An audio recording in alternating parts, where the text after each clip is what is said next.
Hey everybody, we're back with Kirk, Jeff, and Brian for episode 45 of the Quarantine Cast here on Beyond the Brick. Let's jump on into it.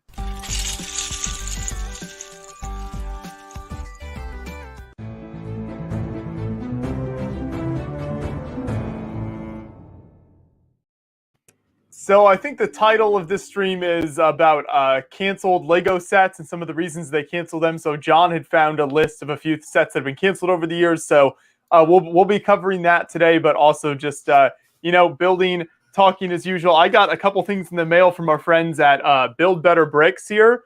So I'm going to be building these on the stream that they sent over. That's my goal for today. Brian, looks like you also have some Star Wars themed builds there.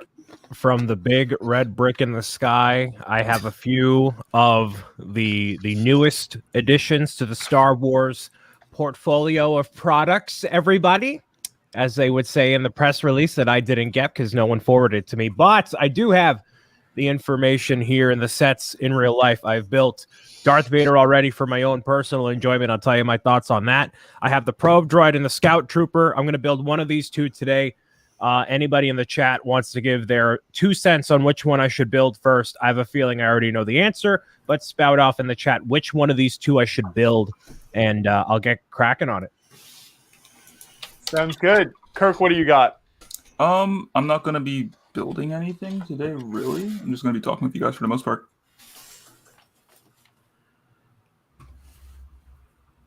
That works. Everyone's saying the probe droid. All right, well, get out of here. Goodbye. Technically, I said a better stock portfolio. Jeff, what are you up to today? So I got to take my mother-in-law to the doctor's here in like an hour. So what are you doing for the quarantine cast? Oh, no, I need to lay out my week for you. it's fine.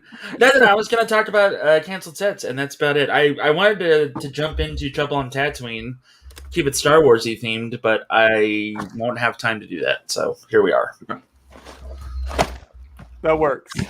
Ugh, he's so bad at this. Brian? Like, he's so dramatic about nothing Jeff, all the time. Jeff? Hello? Not for sale. Oh, okay. That's like got to be the first thing that you have. It's not for sale because, It's not. Brian, you make everyone at Lego so happy when you do that. It's just really emphasizing that. They really appreciate it. Let's build a Lego set. Yay! You don't have a build cam, do you? Huh? You don't have a build cam, do you? Listen, Beyond the Brick doesn't pay me anything for these. I don't have the funds to allocate. If you want to listen, if somebody wants to bestow upon me the equipment necessary to get the build cam, we can talk. But for now, you just got to stare at my big, beautiful curly hair. But Brian, didn't you used to have a 2 camera, like a camera before this though? And then couldn't you have used that as a build cam so you have 2 cameras? Well, like a smart businessman, I used the funds from the first camera to fund the second, more efficient camera. So when I do get a second camera, I'm actually hoping it'll be one of these because this does autofocus and everything else, and I can hook it up at multiple distances instead of it being limited by the wire of a webcam. So if I can get something more efficient like that to provide a better stream experience for those that are involved, then that would be fantastic. Just as fantastic as a $10 super chat that we just got over here from Lost Dwarf with the $10 super sticker. Thank you, Lost Dwarf, for your support. That will go right into potentially getting me a build cam. Probably not. Probably Chipotle. Is that what we need to start saving up for instead of more gift cards? I think that's more financially responsible than Chipotle. You think so? Yeah, I can use my Bitcoin for Chipotle. That's fine. How much does that build cam you want cost? We can talk. We got. It's not like breaking the budget here, but if John O'Hanlon, instead of going to Madagascar next time around 2022, we can talk. We'll try and figure something out. Yes, we have a very limited budget due to Kirk really sucking up most of the funds these days. Kirk sucks up a lot of fun. It's just like a siphon of energy that I wish I had, but it's like just like right. They said funds, not fun. Oh, Brian. fun! Yeah. Oh, I thought he said fun. I can see how you can get that. Yeah, it makes. Oh, Easy mistake to make. Oh, Yes. man. I mean, Kirk has got the Canadian tuxedo on. Clearly, this guy knows how to party. All he needs is a mullet and like an 85. I don't know. I can't think of the name of the car. Can He'll be you set. Kirk, do me a favor. Can you stop looking as well put together as you do on these quarantine casts? You're making me and Jeff look like schmucks. Yeah, I'm okay with looking like a schmuck. I'm 38 and have nobody to impress. Brian, on the other hand, is still single and is looking for ladies. Oh my god. We'll figure something out with the build cam, Brian. Hey man, okay.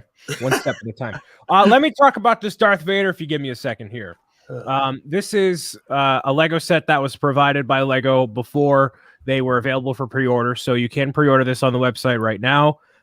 This goes for $70 in the US. This is a Darth Vader bust.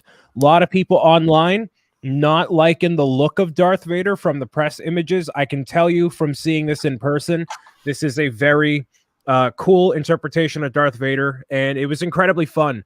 The only other bust that I had built before this was Iron Man, which from literally everyone I've talked to, they've said is the least intricate or fun building experience.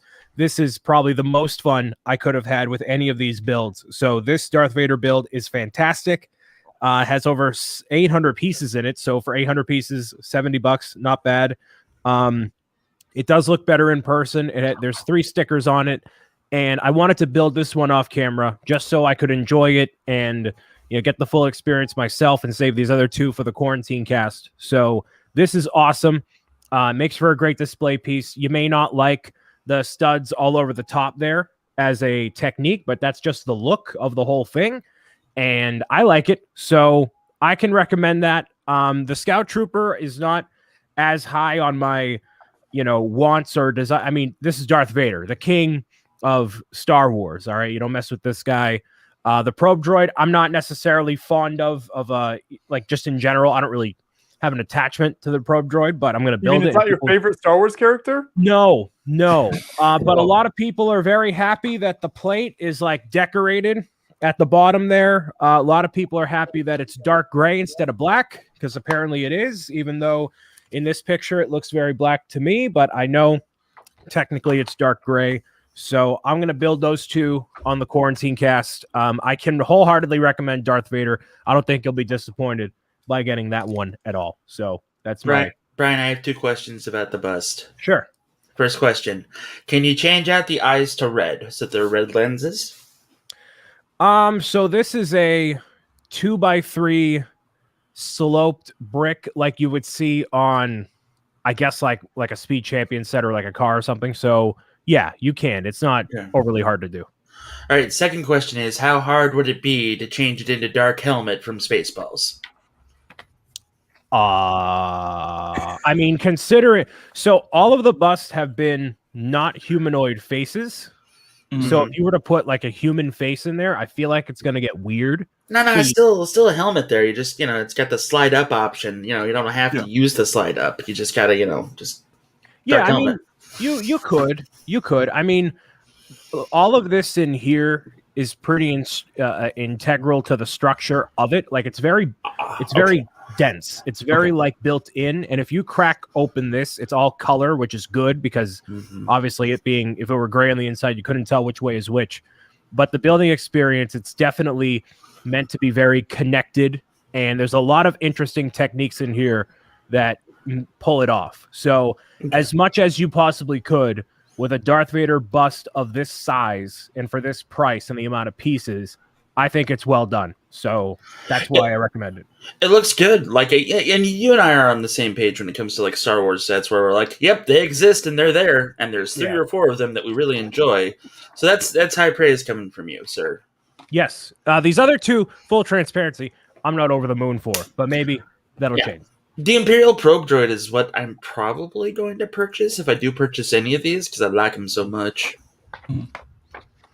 Cool story, I know. While Brian was talking there, I finished building the little Mando speeder here from Build Better Bricks. I think this and the 212th AT-RT that I'm building next are both Tyler Kleit's designs. This is a nice little build. I need a Mando figure to put in there. I unfortunately don't have any of the sets to put in there, but very compact, some nice design elements. I'm not a big fan of all the stickers you have to put on, but besides that, I think it's a good little build. Yeah, it looks nice. First thing to note about this set, interestingly enough, with the probe droid, you build the stand first, and you apply this. You usually apply that last. Look at you using that brick separator. Like a pro, like a Lego designer aficionado. Exactly. But I'm actually the least qualified builder in this entire room. I would say the most qualified person that is a builder in this room is the individual who released a new project as a set of instructions. Isn't that right, Kirk Wilson? Oh, yeah. What a perfect segue to talk about. I'm the best in the business, Kirk. Yeah. That's why I did that, so we could segue in. That's nice of you to point it out. It's cool. All right. Go, Kirk. Thank you, Jeff. Okay. All right. So I this morning I released instructions for a mock that I made last year. So it's been some time since it's been released for the Alien, like the scene from Alien, the first movie from 1979, which is the Nostromo scene where the xenomorph attacks on the Nostromo. The name of the mock is LV-426 Xenomorph Encounter. And those instructions are actually available to purchase via Rebrickable as of right now. So I can go ahead and link that in the chat. And for any of you guys that are, fans of Alien, you guys can go ahead and pick those up and build it yourself. I spent a lot of time on this model, of course, making it much better than the original design, which there actually is a video of that on the channel. So there is a custom to base design for the mock. The xenomorph is slightly updated. I also added the carrying case for Jonesy, which is the cat from the movie. And then a few more adjustments to like the pipe design, which in the original mock, I actually used like the pearl gold 1x1 round cylinders, but then I upgraded it to Technic parts. So for those of you guys that don't like Technic, it's not that much of a hassle in this mock. It's pretty simple technique for the Technic usage right there. But yeah. And you know how little Kirk actually promos his own stuff shamefully on here. So go support his Rebrickable set of instructions there. He put a lot of work into it, and I'm sure he would greatly appreciate it. Thank you, Brian. It is pretty amazing. I gotta say that's one of the cleanest Alien mocks I've ever seen, and the fact that you can buy the instructions and extend it even more and make it a longer hallway and do whatever you want with it is fantastic, Kirk. So way to go, bud. Thank you, Jeff. You're welcome. What other instructions you got on there? So if you go to the page, I can go ahead and link it real quick. If you go to that link I just put in the chat, you have the other two mocks. So there is one for Peter Parker's apartment from Spider-Man PS4, and then there's also a what I believe, in my opinion, is a 1-to-1 scale replica of Rodin's sword from Avengers Endgame. So those are the other two. I do have some others, but they're not listed on there. Those are just the three that I decided to list on Rebrickable at the moment that I find to be the best. You gonna put your man cave up there? Probably not. I mean, it is a possibility. The thing with the man cave, though, is that a lot of the other, I guess, like builds in there, besides like the builds that I made, like you have the arcade machine in there, and that's not my own build, so I don't know if I can actually like do that with that. But maybe if I make a few adjustments to like replace it with something else, I could always add it there. Pretty awesome, Kirk. Yep. I like the Alien build. I'm just glad you made something from a movie I've actually seen for once, so that's nice. Hey, Joshua, you've seen Alien? I've actually seen the first either 3 or 4 of them, surprisingly. Wow. Yeah. I think I've seen all the way up to what are the ones that are like sequels to them? Or not, I mean not sequels, the like prequels. Prometheus and yeah, Covenant. I haven't seen those. Okay. But I think I saw the ones up to that. Wow. Yeah. I'm sorry you had to sit through Resurrection. They were good. I mean the first 2 especially. Then I felt like they just started being sort of repetitive, and that it felt like I had seen a lot of what we were seeing, and there wasn't any like the novelty of it had definitely worn off by the later ones. But I enjoyed them. Mm-hmm. Yeah. They're really good. They are. So we're talking about canceled sets today, right, Mr. Hanlon? That is what we're supposed to be talking about. Yes. Okay. There's this link which I guess John can screen share, or we could throw it in the chat as well if people want to follow along at home with various. I think this is an article from Brick Fanatics, so shout out to Brick Fanatics and all the work they do. With I think they have 6 here, and then we have one bonus one as well that we'll talk about. Okay. I don't know, John. I guess we can start from the top of this list here. This one I actually didn't even remember. I don't know. Do you guys remember this set? I don't remember that being a thing. I was just made aware that Phineas and Ferb is a thing by someone the other night. So, that's a no from Jeff. Then, Brian, do you remember a Phineas and Ferb game at all being ever announced? No, but I remember the game itself being a thing that was across different licenses, and Phineas and Ferb is a very popular cartoon that aired on Disney that I was never a fan of, but I know is very, very popular. I never really understood why all these different game boards were even a thing, and they invested so much time into all the different variants, and clearly it worked for a little while, but it was never something that I ever saw people go super crazy over. I know people really loved seeing that die piece so they can use it for other Lego die in whatever way. But Phineas and Ferb is still something we haven't seen in Lego in general. So that would have been the only opportunity we would have gotten it. Maybe if there's some other revitalization of interest, we could get something, but it's not something that I've heard even diehard Lego fans be like, oh, I wish we got this. This is incredible. Why this is such a, it's just kind of, whatever. That Perry the Platypus right there, that build reminds me of Niffler from Fantastic Beasts, that build that came in the Dimensions pack a while ago. Is that what that is? It's a platypus. That looks like a Cthulhian horror. Well, it's not good. Is that the final model?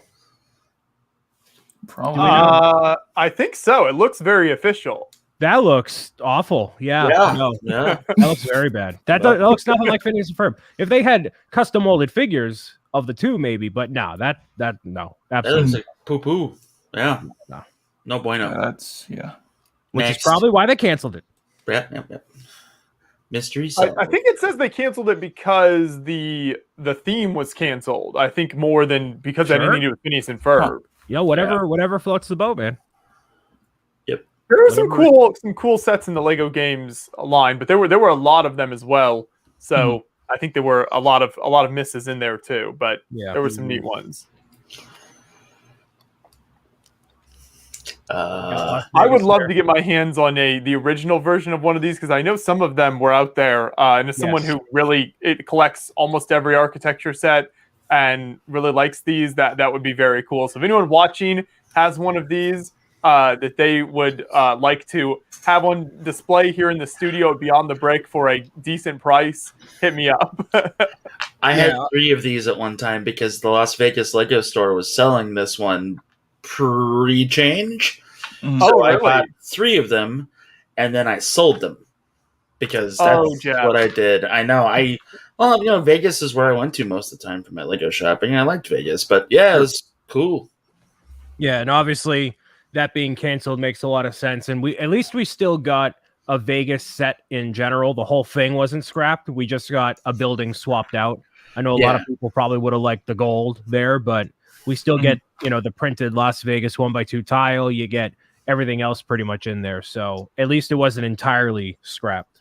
I'd also like to point out the inaccuracy with the skyline of this place, but I'm not going to do that right now, I guess.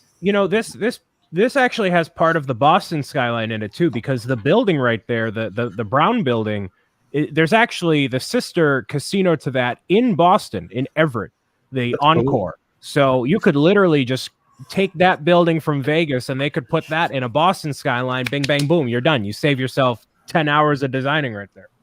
Yeah, and also the needle there is in South Vegas. Like, that's a ways away from all of these places. Like, the sign... Well, they have to crunch it together, though. See, I hear that complaint sometimes with these different skyline sets. I mean, to me, it's representing things more than it is, an exact interpretation. So I still really like these sets because, especially like Jeff, it sounds like, you've been to Las Vegas a lot. And so if it's someplace that you have spent a lot of time or visited and things like that, then it still can represent it really nicely and is cool to have on display. I think some people get a little too picky and thinking it's like an exact interpretation. I was just being silly. I don't really care about it. Okay, well, yeah, it's fine.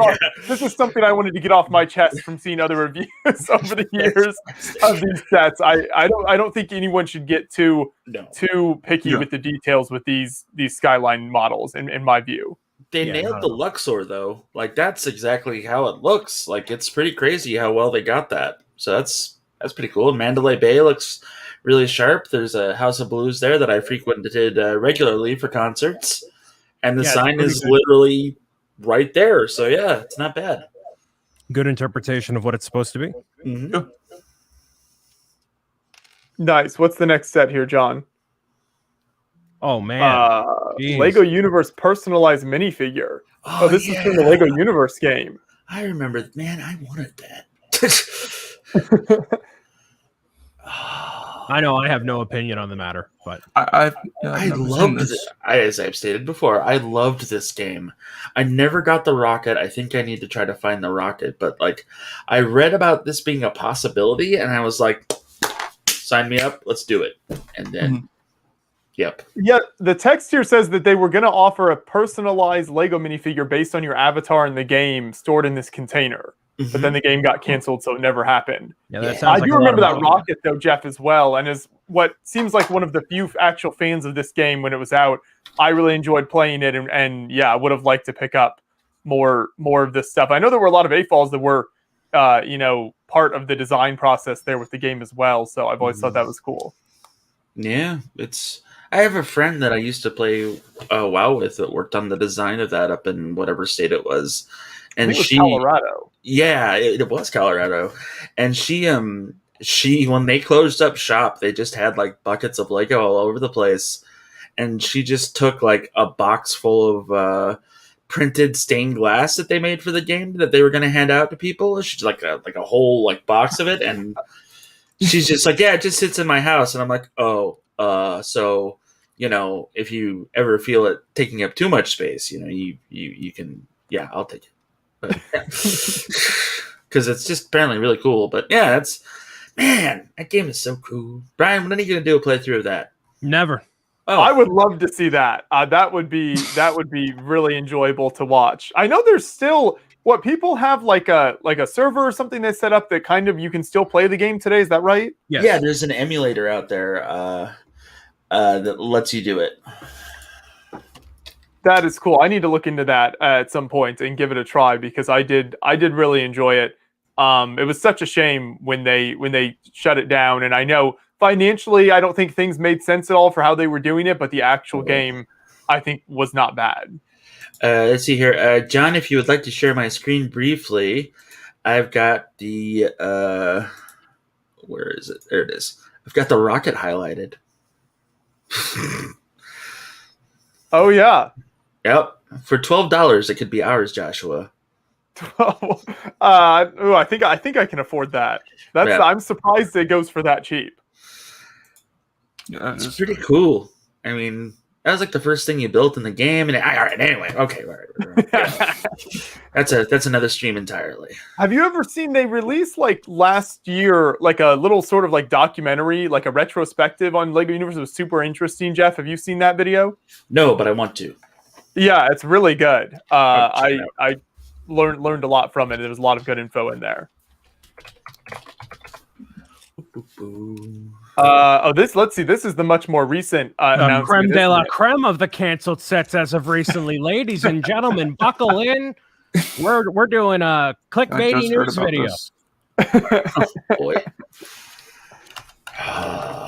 Who wants to go first? I'll go first.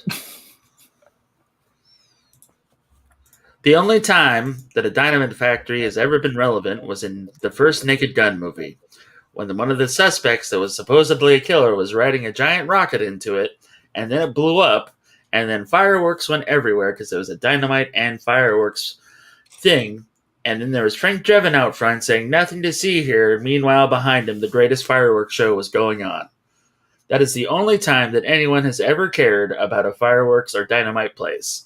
I feel that this fits, because who cares? It's gone. It's not going to happen. Oh well. This was supposed to be what exactly? Like the Crooks' hideout where they kept their explosives? Yeah, but I mean, like, what about like the other like? Oh boy, the other bad guy hangouts, like the Old West one, and like the redneck cops or Appalachian Native police officers. I guess like they had like spooky bandit places and stuff like that, but I don't know. That's all I got. I was kept up so many nights thinking about this set, and I'm like, man, I really wish I got another Lego City Police set. Gosh darn it. Wow, I'm so enraptured. No, I don't really care at all, actually. I don't care because I think we get so many Lego City police sets in general, year after year. Another police station, another police helicopter, another like it just keeps happening over and over and over again. Just like the incredible amount of support from Esh Daddy with the 1999 super chat. LME Toys, building your mind one brick at a time. Thank you, Esh Daddy, for the super chat. What a fantastic segue that was. Back into the action. Sometimes you blow my mind, Brian, with how professional you are. I wish that a multi-million-dollar corporation would say that to me, but I'll take those words from you. So I am not thrown off by we get so many police sets, and I think Lego City has had enough of the general city things, and that city can go much further than just fire engines and hospitals and whatever else. It can do so much more. And if they're not going to do like, all right, we're going to do a safari sub theme for a little while, right? And they have to put it under Lego City. Give me more unique sub themes over anything pertaining to police, anything pertaining to construction and buildings on fire. It's just, it's not original anymore. It's just rehashes of the same thing. It's not bringing new play elements into a kid's toy box. Like I want like a giant elephant to add to my Lego City. I want to make a zoo. I want to make a giraffe and whatever else. Like we have enough of this stuff. So this going off shelves, I don't really care. I think it sticks out compared to everything else in that picture in terms of Lego City. Like, hey, we got a car wash, we got a pizza shop, apartment building, skate park. Here's a bomb factory. Okay, well, we're good. So I continue to be amazed at how far these sets can get into development, and then they're like, no, at the very last second. Like, how does that happen with a multi-billion-dollar corporation that it gets to that point? Like, more than once.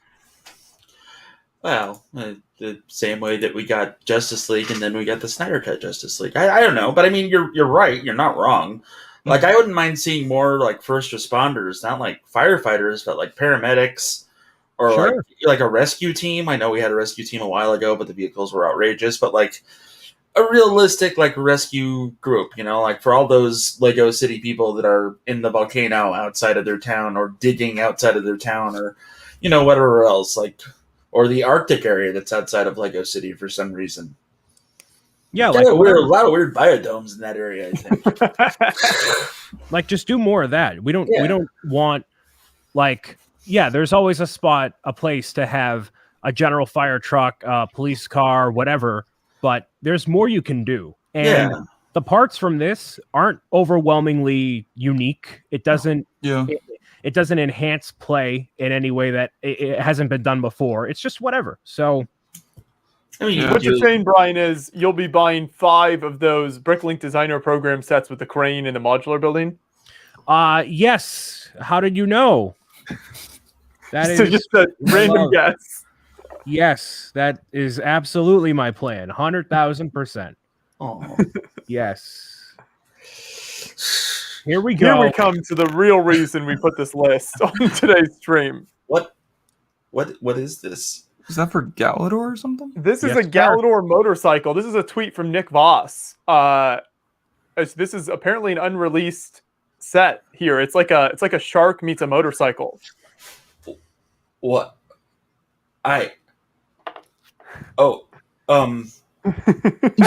literally anyone else, take the reins right now because I got nothing. Kirk is the most talented builder here. What are your thoughts? Okay, I mean, it is on the weird side, but then again, I mean, the entirety of Gallador as a whole is. I guess I'm somewhat like captivated by it, but I don't see why that would be a thing. Like I don't.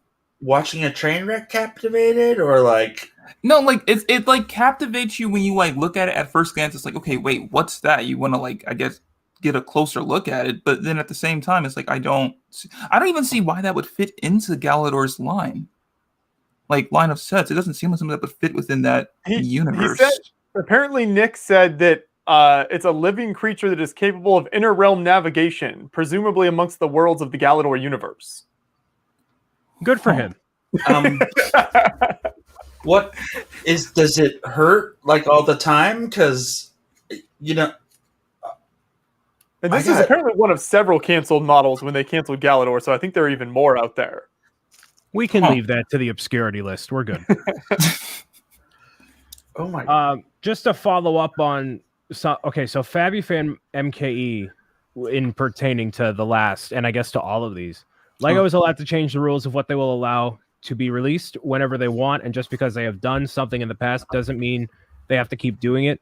I disagree to an extent because LEGO is always very adamant on what they do and don't do with, military vehicles and all sorts of other little sub things that they're very adamant about. And for being a toy company, there are clear-cut things that are like, we're not doing this. Like, no, we're done. So certain things being off limits, that is already a blueprint of, okay, we know we're not going to do this. And that comes into play further down this list where we're going to see the one, obviously, that got everybody in a tizzy with like, oh, doesn't this break your rules technically? And all sorts of other things. So I don't know why they think that at some points they could be like, all right, we're going to try to bend it this way. Actually, never mind. And then go back. It's like, this is it. And obviously, as things go on, things change, but certain things never change. Yeah, well, I think you've got a lot of moving parts inside the company, and there are probably some people doing their thing, and there's maybe not always the correct oversight in every department, so not always being kept in line. Yeah, absolutely. Sometimes the left doesn't know what the right hand is doing, and yeah, that's just normal for companies. And maybe it was a good idea at one point, but not so much anymore. Not a big deal. So we miss out on another police set. Okay. Yeah. Right. Oh boy. Here's the one. This is the one I was talking about. Like, okay, clearly this design for a ship being only, and as far as I know, only being used for military purposes, and then trying to put a cargo or medical sticker on it, be like, nah, it's fine. Like, that is complete like ammo for a mom blog to be like, look at LEGO producing a military vehicle, and then they get a whole big PR thing out of it, and it's a whole disaster. So, well, it's only the silly Americans that weaponize that thing. Like over in Germany and other in like Europe, like they're used for like rescue craft. But I understand, I get it. Like but like they shouldn't have even done that in the first place, in my opinion. Just because other countries aren't creative enough to put weapons on all their vehicles isn't our fault, Jeff. That's fair.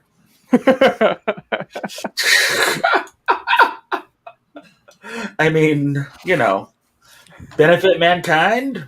Nah. They test the gray area of their releases. I don't think they do, Loser Pad. I think the grayest you're gonna get is Star Wars, because like it's fighting and guns and whatever, but like plus gray bricks. Yeah, I don't. I'm sorry, I was just trying to make a joke with the gray area because they're gray bricks. And it's Star Wars. And then Thanos saying there's Nazi warplanes and vehicles in the Indiana Jones sets, which is why you're not going to see them if Indiana Jones ever comes back. So, actually, they're German. They make no mention of the Nazi stuff whatsoever. They're listed as German soldiers and German planes, simply so that LEGO doesn't get that whole situation going on. And in all reality, who doesn't, never mind. But regardless of all that, like, it's all about how you want to look at it too. Because I mean, the Osprey or whatever, It is what it is. It's a military vehicle. It was made for military functions. So, yeah. I mean, it's a cool, nice looking build, but I mean, again, with the whole reason of like why I'd have to cancel it, it does make sense just to like avoid any complications later down the line with it, due to like its sort of like history of the vehicle. Yeah, I think Blocksmith is onto something here, saying it's a big machine from Lego. It's easy to understand the lack of communication. I think it's hard for us as outsiders to understand that. I mean, maybe for people who work at very large corporations, maybe they have a better idea of that. But certainly, there's so many. I don't even know how many employees Lego has total worldwide, but there's so many moving parts there.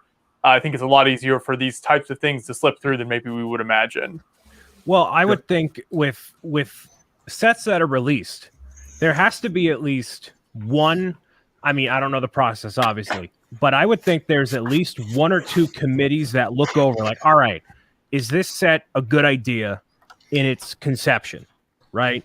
Like, and if it's not, then it doesn't happen. Like, yeah, when you have thousands of people working at a company, things go through the cracks, but that is like a core value to the brand and what it is. So like, how does something like that?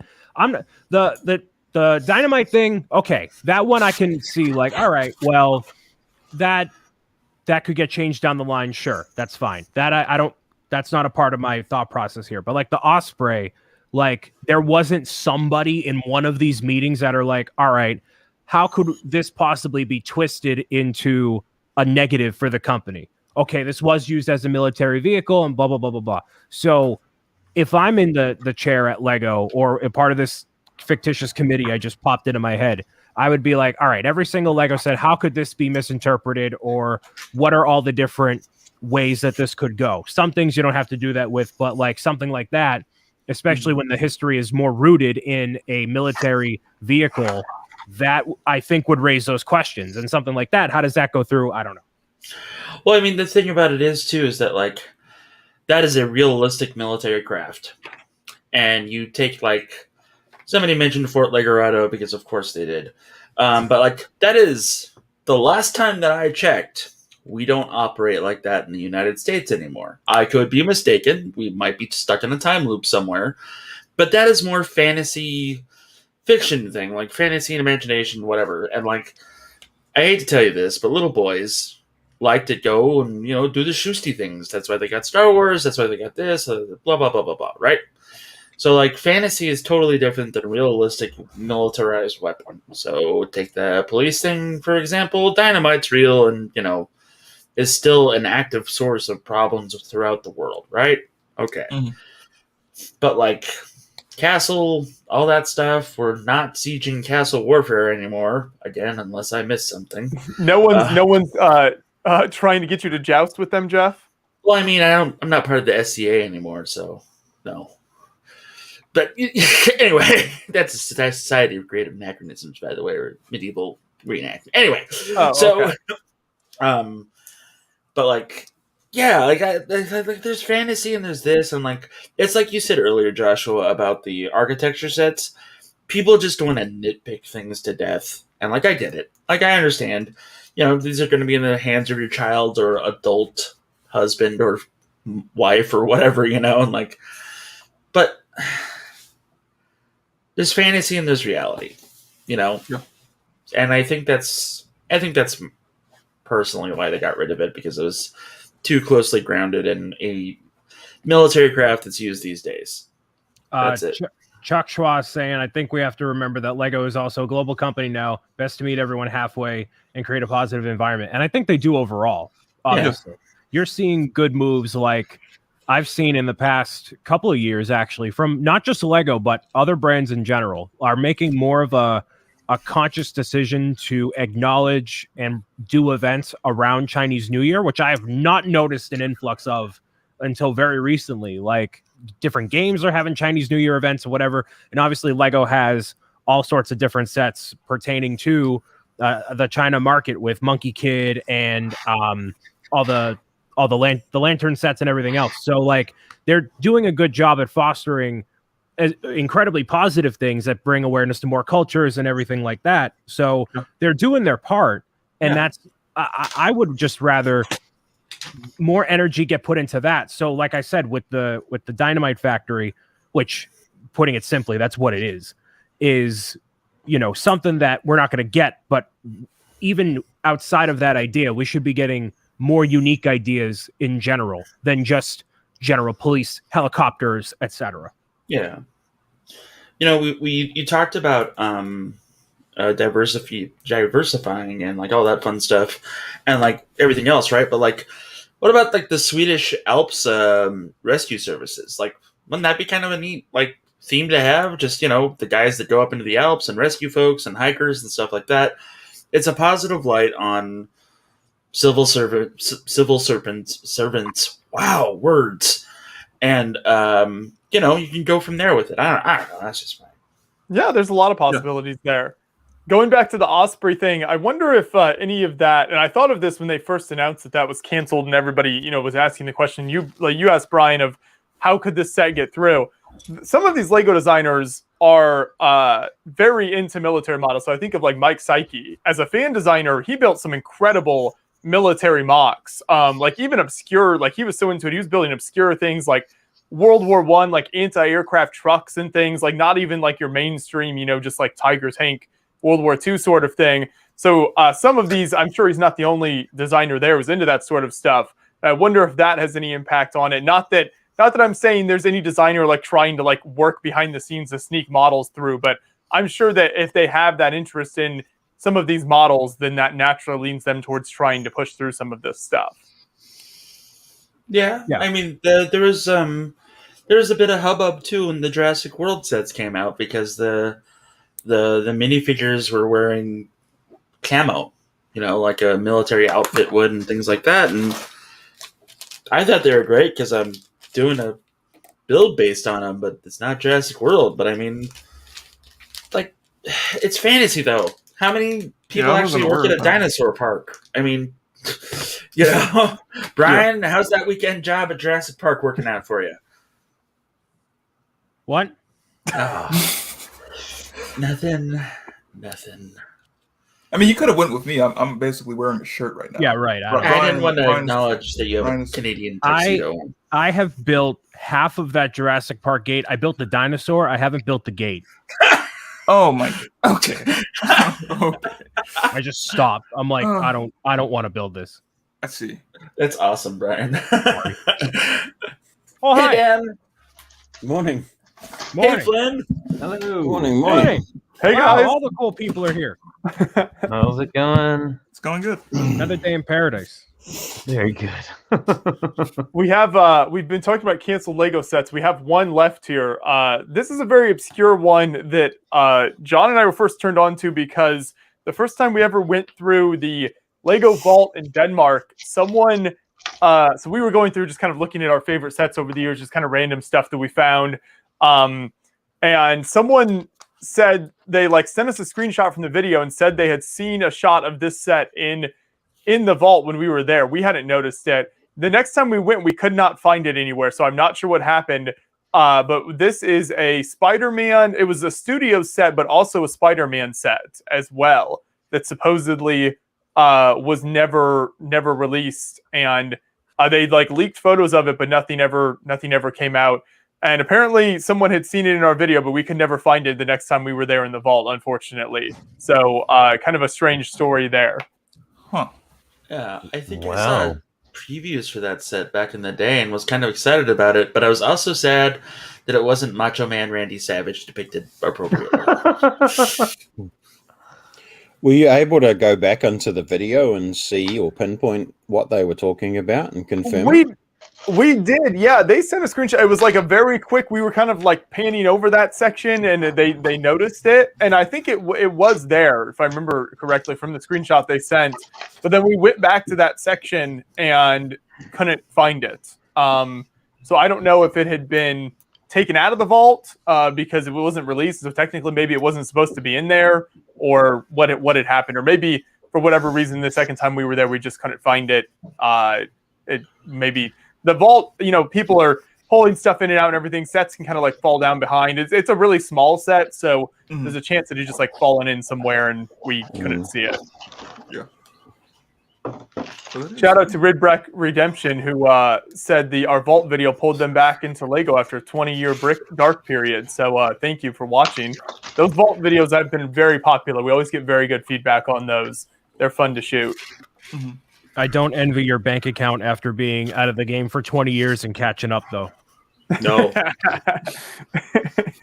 But You mean now's it's a just good time like to come back? Sorry, Yeah. is carry there on, some Josh. discontinued modular sets that maybe cost a few dollars, Brian? Yeah, Like- right. Oh man, you don't want to. You either all like modulars. You're either all in or you're all out. Yep. There's no way around it. Well, there's also No. Just carry on from now. Don't have to go backwards. Just get the ones that are available. Mock the rest or bricklink the rest using alternative parts. Don't stress about it and just Well, look forward to but- the new ones. But then you realize, like, if let's say you're newer into the hobby, and you're like, man, but these old ones are really cool. Like, I want them. I want them, and then you get them, and you're like, ooh, that bank account. Yeah, just bricklink the parts, change the colors. Especially with, I know everyone wants green grocer. Just bricklink it and do it in a different color. There's not plenty even of that- alternative good colors. It's whatever. Like, I don't know. There are more appealing modulars that have been out there that For I would sure. recommend people putting together than Green Grocer. It's whatever. yeah. I mean, man. There's also Citron, the gangster line that was supposed to come out, never did. The Imperials. Joshua, do you remember that one where it was like the Imperial army with like the redcoats versus the Americans in like the 1700s? Like that was a line that was supposed to happen but never did. I don't remember that. No. Oh my gosh! All right. Is there images of this out there? Yes, I don't- there are. One moment, and I will. Oh, I find guess them if for you pull them up, I'll see if I recognize it. But I mean, I obviously remember like the Imperial sets that we got, but like an actual, I'll have to see what this is like. Yeah. I'm trying to find that screenshot of the Spider-Man set that was supposedly from our video to see if we can share that here. And while these two are pulling things up, Flynn looks very deep in concentration on something. Well, you're Oh, he's muted. muted. You can't explain thoroughly if you're being muted. And Timmy, I put that up in the private chat for us to click on it, and it's got a picture of everything that we needed. And hi, Flynn. You're muted, buddy. Oh, that's what it was. It was Yes, I said, I'm like, oh, you can't explain it if you're muted, but all right. I'm only Anyway, a friend of mine is selling some of his old Lego sets, and so I'm putting them together to make sure all the pieces are there for him. Just helping out. Nice. So they're not like, I wouldn't call them like terribly exciting, but I've been using it as an opportunity to get my speed building up. So by the time we actually get back to cons, I'll be able to actually like be a contender in the speed build. We'll see. I'm pretty terrible at speed building, but I'm getting better, faster. The Stronger? Hornberger said that you're filing your taxes. Are you sure you're not filing your taxes right now, Flynn? I'm definitely. I wouldn't be focused this much if I was, because there's not a lot to do. But yeah. But I did. I did finish my Scarlet Witch mosaic finally. Nice. I saw. Looks great. Let's see. Got her over here. There we go. Nice. Yeah. No, that's good. That's awesome. Thanks. It's I mean, I know you've seen it in while it was being made, but I did end up replacing these blue backdrop with a yellow to more closely match the original artwork, and did a bunch of, as we say, zhuzhing on it to move things around. But yeah, so glad to finally have that done. It really takes a lot more work than you would think, because you get it down the first time, and then you really do. It's one of those things that you really have to step back from it to look at it, and just the slightest change of color of one little 1x1 round can make the whole thing look really, really cool or really, really weird. So it takes. Brickman Mosaic Art in the chat. He's like, "Oh, come on! You're raising the game. You're raising his bar up. Now he's got to catch up." Mosaic Art. Joshua, I found a picture of Europa, which was the sharing it on my screen. I don't think I have seen this. Wow. Okay. That is cool. I'm sad that we did not get this. If you scroll up on that, Timmy, there's gangsters, there's some town sets that were never released, and some other stuff as well. Nice. Whatever that is. That's Power Miners. Is there like a gangster car with like a box of cannolis in the passenger seat somewhere around here we should know about? Probably. That'd be cool. Oh, there's that set. Some of these are probably conceptual themes that never made it through, though, as well, rather than actual sets that made it through to being in the box and then on the. It's a shop Prohibition shelf, era town. I love that's great. Yeah.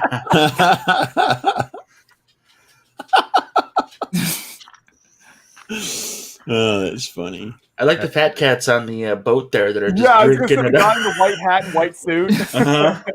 You know, they literally could have called it anything else and probably got away with it. Wow. Like, Just Town would have been good.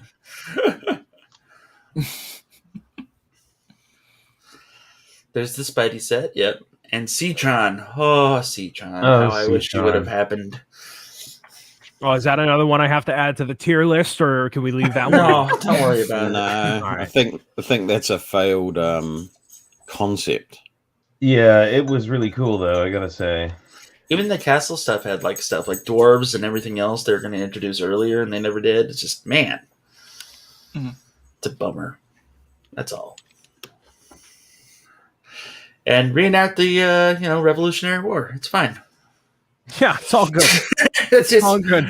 yeah. Mm. That's within the Lego play standards. It's all good.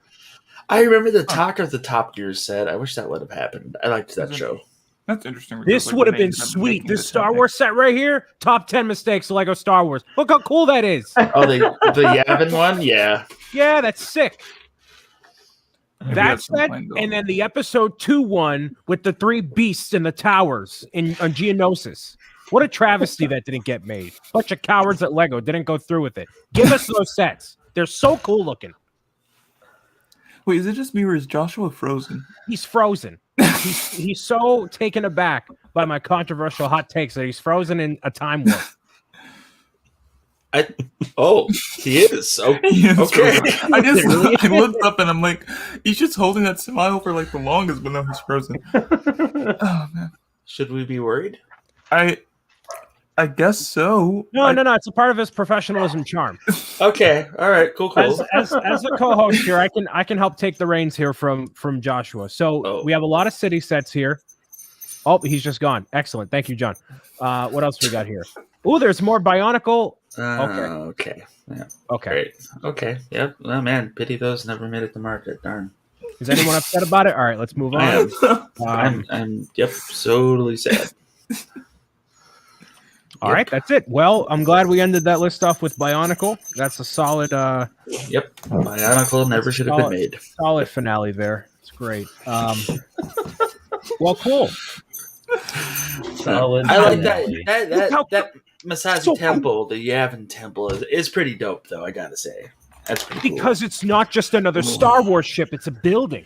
Yeah, it's a Star Wars building with Yes, tan and it- bricks instead of gray. And it has the metal scene, and it has like a mini scale X-wing. Like, dude, Yeah, come on. That's pretty nice. it does look very rudimentary though, and not up to the typical fluff of Star Wars perfection. Yeah, right. But still. Like if There they you go, did Joshua. something like Welcome back. that, if they did something like how they have Go away. what is it, the Cloud City set, like something Yes. in that scale. If they did that same thing with the Yavin set, that would be great. If they did something like that. I did like that. So the funniest part about the Yavin play set for me was in my mind, I saw it as Lego giving the imaginary finger to Hasbro, because Hasbro released some Star Wars play sets. One of them was a hallway. That's it. Just a quarter of a hallway, and Another one was half of the freezing chamber that was $50. So if you bought 2 of them, it'd be $100 for the whole freezing chamber. Well, Lego did that. I was going to say, Lego do that all the time. No, yeah, but I mean, like, it wasn't like you didn't have to spend $100 to get the whole thing, or you weren't paying $50 for a hallway. Right. When I was a kid, I had a lot of the Kenner figures. I still have a bunch of them, but and my friend, and I was always so jealous. And my friend had like the playset that had the garbage chute in it, and it was like a big, like a big box with little foam garbage, and then it had a big turn handle on the side, and you could put all your figures in there and like turn the handle, and it would slowly like compress. And they had the little monster and everything. It was awesome. Yeah, I've seen it. I've seen it in person. It's cool. Yeah, So, it was really cool. But I was lucky enough to get the Star Trek bridge play set. It was like a big, it had a handle on it. And it was like, the cardboard with plastic on it, laminated basically. It opened in the front, and it had an awesome like transporter play function trick. So you could put your Captain Kirk doll, and I'm sorry, it was a doll. It was most definitely not an action figure in that period. Yeah, it was a doll. And in it, and you would spin it around, and it had like a green and red button, and it worked like a magician's cabinet, right? Like you press if you put him in and it's on the green side, you spin it and press the red side, and then like the empty side comes up. It was pretty cool. Yeah, for sure. Do you remember the Buck Rogers playset? No. Okay, so it was the cheapest plastic they could get, and it was a remake of the Battlestar Galactica playset. And like it was very detailed, had stickers all over the place, no real play functions. But part of it was like to get the runway, you had to cut the back of the box off, and then that was your runway. And like that's become a highly sought after complete toy set. Like it's crazy because I of the did that box. quite a lot with those toys in the 70s and 80s. And you realize that none of these guys up here were born when any of this stuff was made. No idea what you're talking about. So so we had. Do you at least know what the $6 Million Man is? Please say you know what the $6 Million Man is. I've watched it. I've heard good. of that. Yes, They've heard about it in folklore. The $6 Million Man, guy, action man. He was big, and he had like one eye that he had like a hole in the back of his head and an eye that you could see through, like a little mini telescope, so you could like look through his eye. And then the best part was he had like a rubber coating on his arm that you could roll back, and then it had little circuits in his arm with little holes in it. And then he came with a rocket that you could put him in, and then the rocket opened up and turned into like an operating table where you could like change out his like circuits and like charge him up and stuff. It was really cool and really weird. That also had the Sasquatch figure too that came out in that line. Remember? Yep. Yes, I said Sasquatch. Everybody, it's a deep dive if you ever want to take it. Well, and it was on one episode. And it became like a big deal. Well, that was because in the 70s, all of that stuff was a big deal. Loch Ness Monster. We were talking about this on our show the other day. Loch Ness Monster, Bigfoot, the Bermuda Triangle. Like the Bermuda Is that when that Triangle stuff really blew up, like, and became more mainstream? Yeah, it was late big. 60s, early 70s, right, Flynn? Yeah, and we also had a TV show with Leonard Nimoy called In Search Of, and it was like a mystery show, and they would do like In Search of Amelia Earhart, In Search of Bigfoot, In Search of the Loch Ness Monster, and it was like a big deal at the time. It's very people were really into that stuff then. All right, so this has been an awesome conversation. I really want to talk about old toys now, but unfortunately, I got to go. I got to take my mother-in-law somewhere, so I hope you all have a great day. Kirk, good luck with your set, man. Like, I'm really proud of you for doing that. It looks very good, man. So Speaking of that, actually, I just got a notification that someone just bought instructions. So if it's from someone watching the stream, thank you. I do appreciate it. Hooray! Congratulations. Thanks. Go buy his stuff, chat. That's right. Not just Brian's stuff this time, but also Kirk's. Yes, sir. Brian, there was a question about the penguin suit for Mario in the chat, and is it worth it? What your thoughts are on that? Mario, where? Is a penguin suit worth it? No. Okay. Hi, Echo. He's in my channel, what too? Howdy. Okay, so the only reason I would agree with Dan is actually I'll demonstrate for you the reason. Dan, fill some time with your reasoning. All of the Mario stuff is rubbish. Don't buy any of it. Okay, well, Dan's just a hater, so I don't know why we keep inviting him back on the stream at this point. Controversial. Look, Mario should be right up there as with Bionicles. It should just be written off. I'm Just sorry. get rid of What it. was Just- Lego's most successful product launch of last year? What won Toy of the Year 2000? Hey, you sound exactly Dots. like the Bionicle fans now, Brian, when they talk Right. about how it saved the company. Yeah, but I'm talking about a multi-billion-dollar intellectual property based on one of the most acclaimed video game series of all time, not some trash. Hot take. Hot take. Don't tell Brian. Everybody, don't tell Brian. But I actually quite like the Mario stuff. I just do this to wind him up. I love watching him get wound up. Okay, it's great. Every time we start hating on Bionicle, there's always the comments about how LJ came on that one episode and he set us all straight, and yet none of us listened, and we still hate on Bionicle, and how we need to have LJ back on.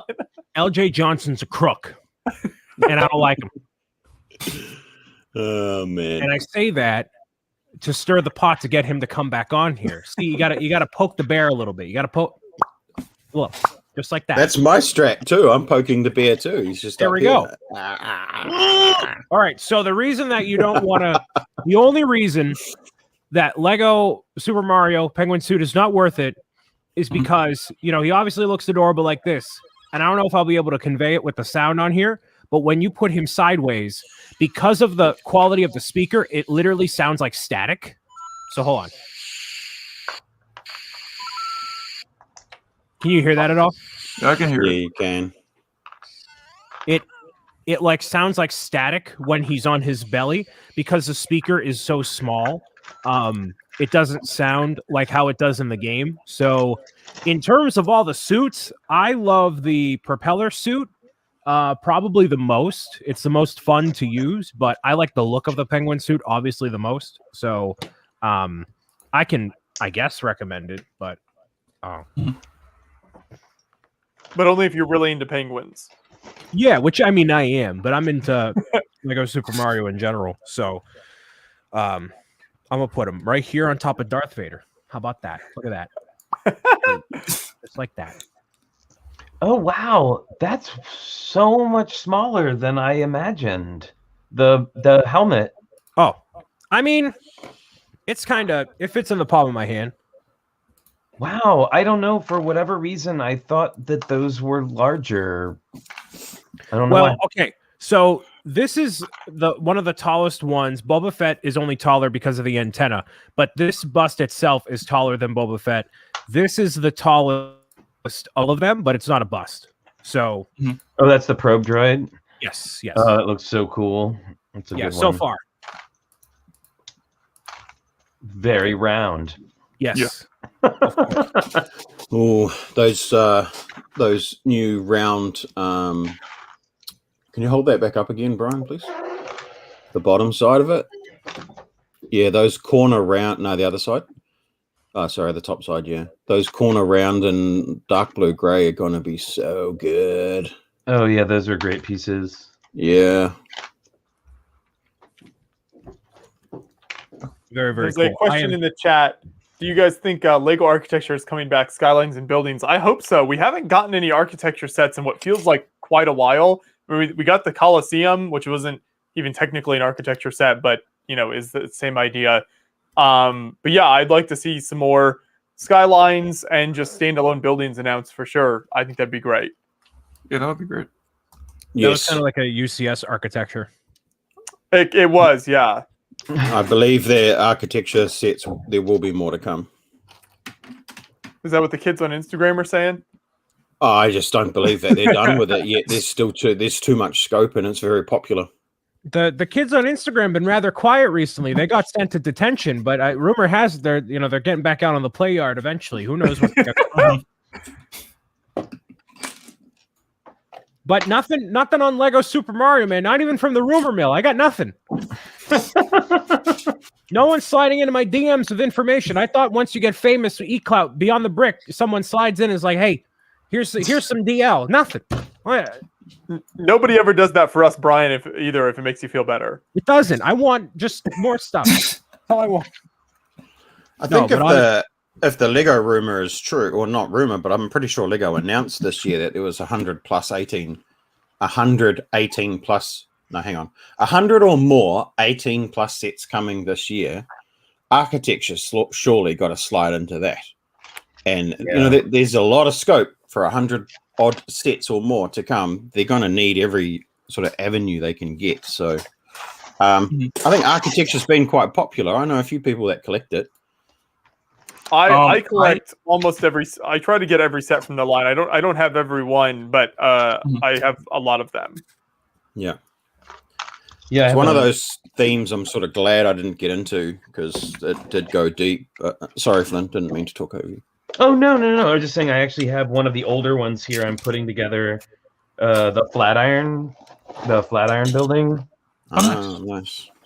So yeah, just making sure it's all here. Yeah, I haven't put together many of these older. He also has like the Roby house, which is huge and has a ton of pieces. I'm not quite ready to take that one on yet, but I'll start off with the Flatiron building. That and Falling Water are both like of the original kind of run of architecture sets, my favorites. Yeah, Falling Water is great. I would like to publicly call out for a ban in the chat for Golden Lake Pictures who said we can always send some fake Mario leaks to Brian for April Fools. I want Golden Light Pictures eradicated from this chat, please. I will not tolerate. Please do that. Brian will be so happy. I will not tolerate any manipulation of my feelings in any facet of my life, especially my sweet, beautiful boy. If you can poorly Photoshop Peach's castle and as if it's like a real set coming out, then Brian will really appreciate it.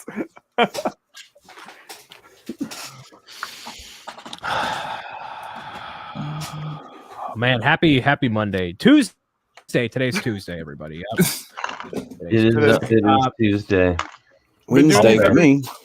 Every Tuesday for over a year, Brian, and you still can't keep it straight. Listen, I gotta keep the variety in here somehow. You know what I mean? What is a quarantine cast without me wishing for Peach's Castle at one point or another?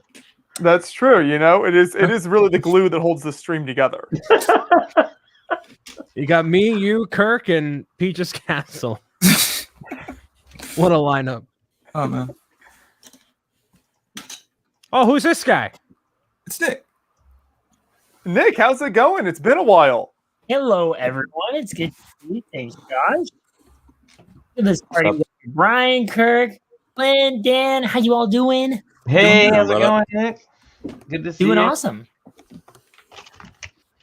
I gave Nick full permission to. I gave him full permission to shamefully promote. I did ask if I could crash the party today. Yes, Brian, I don't think you have that kind of power around here, do you? I mean, I take what advances. Did I talk to this guy? No, you. I'd rather ask for forgiveness than beg for permission, right? No, so, I've been wanting to invite Nick on to shamelessly promote as well. So I'm glad you did. Yes. So Nick is here. Because he obviously loves hanging out with us. I mean, obviously, but I do. He has been cooking up some hotness recently in the world of Lego that I'm sure. But like, we don't have to interrupt the discussion. I was very curious. No, we weren't. About the architecture we were talking about Peach's Castle. Don't worry about it. Nope, it's fine. It's Again. Again. In the most like defeated for the third time this week. If only it was the third. All right. I didn't mention the Peach's Castle on your show, did I? No. Okay, there we go. Yeah, okay. Why didn't he? Was he okay that day? It was a Tricky Bricks 1 year anniversary, and I didn't want to go onto their show and promote or advocate for my wants for Lego. So yeah.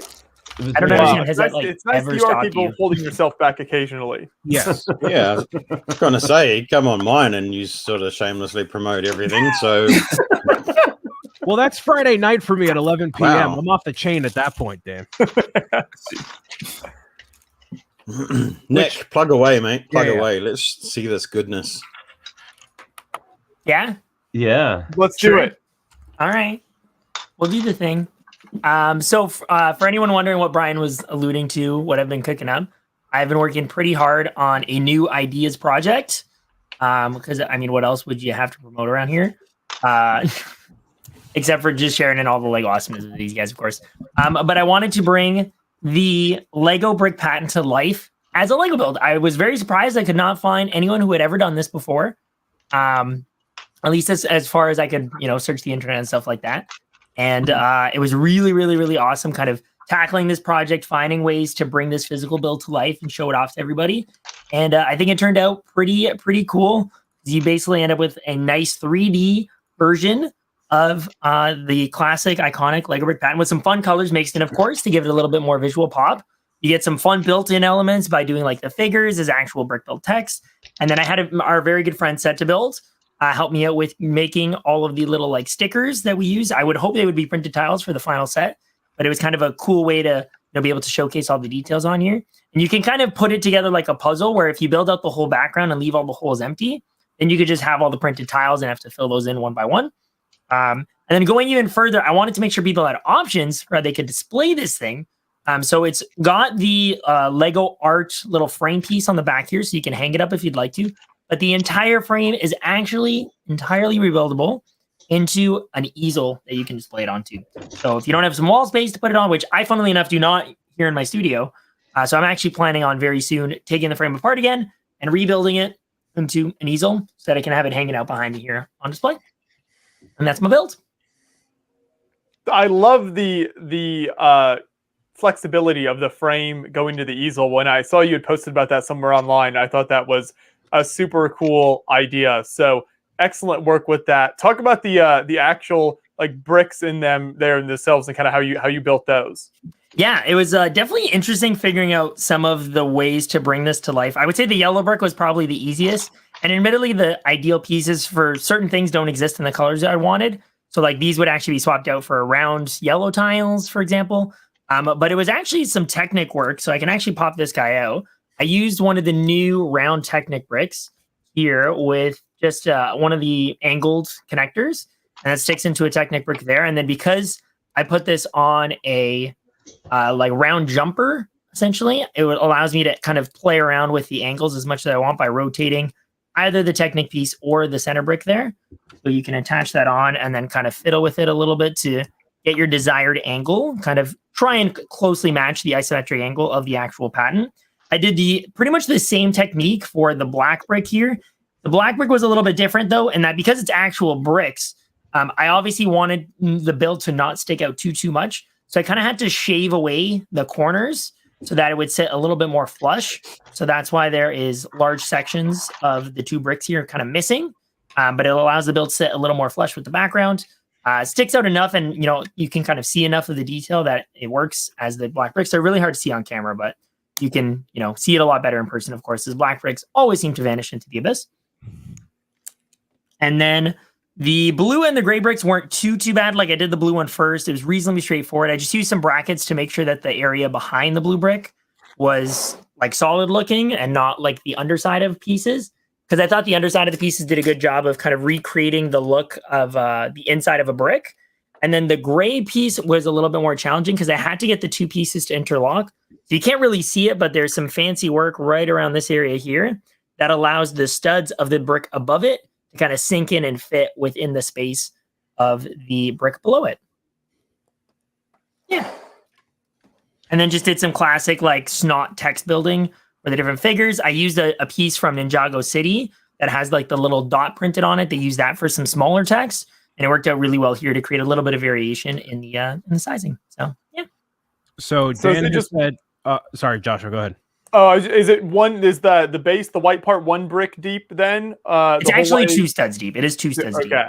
Yeah. Gotcha. Okay. I think I can decently show the back of this. Or at least give you an angled view of it. Yeah, so you can see here that there's lots of space for where the snot work happens, a couple of spots where the bricks get connected, and then this is the little art piece so that you can hang it up on the wall on a hook, just like you normally would. Yeah, Dan has said multiple times that Lego is going to release, potentially a lot more adult-centric sets, and this absolutely falls in the wheelhouse of a perfect 18-plus set. Ergo, the bonsai, and the bouquet of flowers, it perfectly fits into that. And I was also shocked when I heard no one was doing this as an idea, because you see this image floating around Google all the time. Yeah. And that image of the brick patent is such a nice art piece in itself. Having that in brick form would be even better. And it looks so clean, not just on the front, but also on the back. The way that this is all assembled is very clean. And the benefit of watching Lego content on Twitch, whether it's Nick or Dan or otherwise. Or Brian. Twitch.tv/Pixel Brian. Yes. You get to see the process of the build come to life, which is great to see, especially for an ideas project like this, thinking in real time, problem solving, and everything else. So you did an excellent job, not only making the idea come to life, but also executing on it in a clean way that is presentable really as it is right there. You did an excellent job. Sir. I appreciate It's freaking genius. I love it. That's got to get made. Yeah. It's got to get made. And I will give a big shout out to Dan for actually inspiring one of the little things you saw here. I had actually kind of done this miniature version of the patent. As I was finishing up the main project, I just got really excited about it once I kind of got the idea in my head to do a miniature version.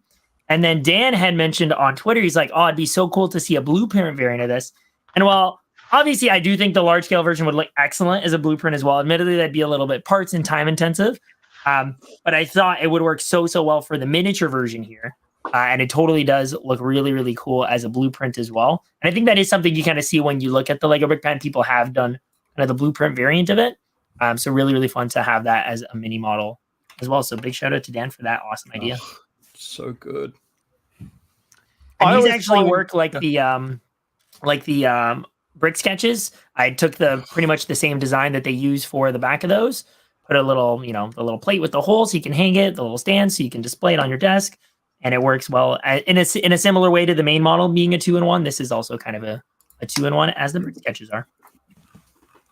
I always find people's kind of journey with the ideas platform and their different projects to be interesting. So is there anything you learned from your Tesla Cybertruck model and that hitting 10,000 votes that you've kind of applied to this project as you've built it and now as you're kind of getting the word out there? What has that experience been like for you?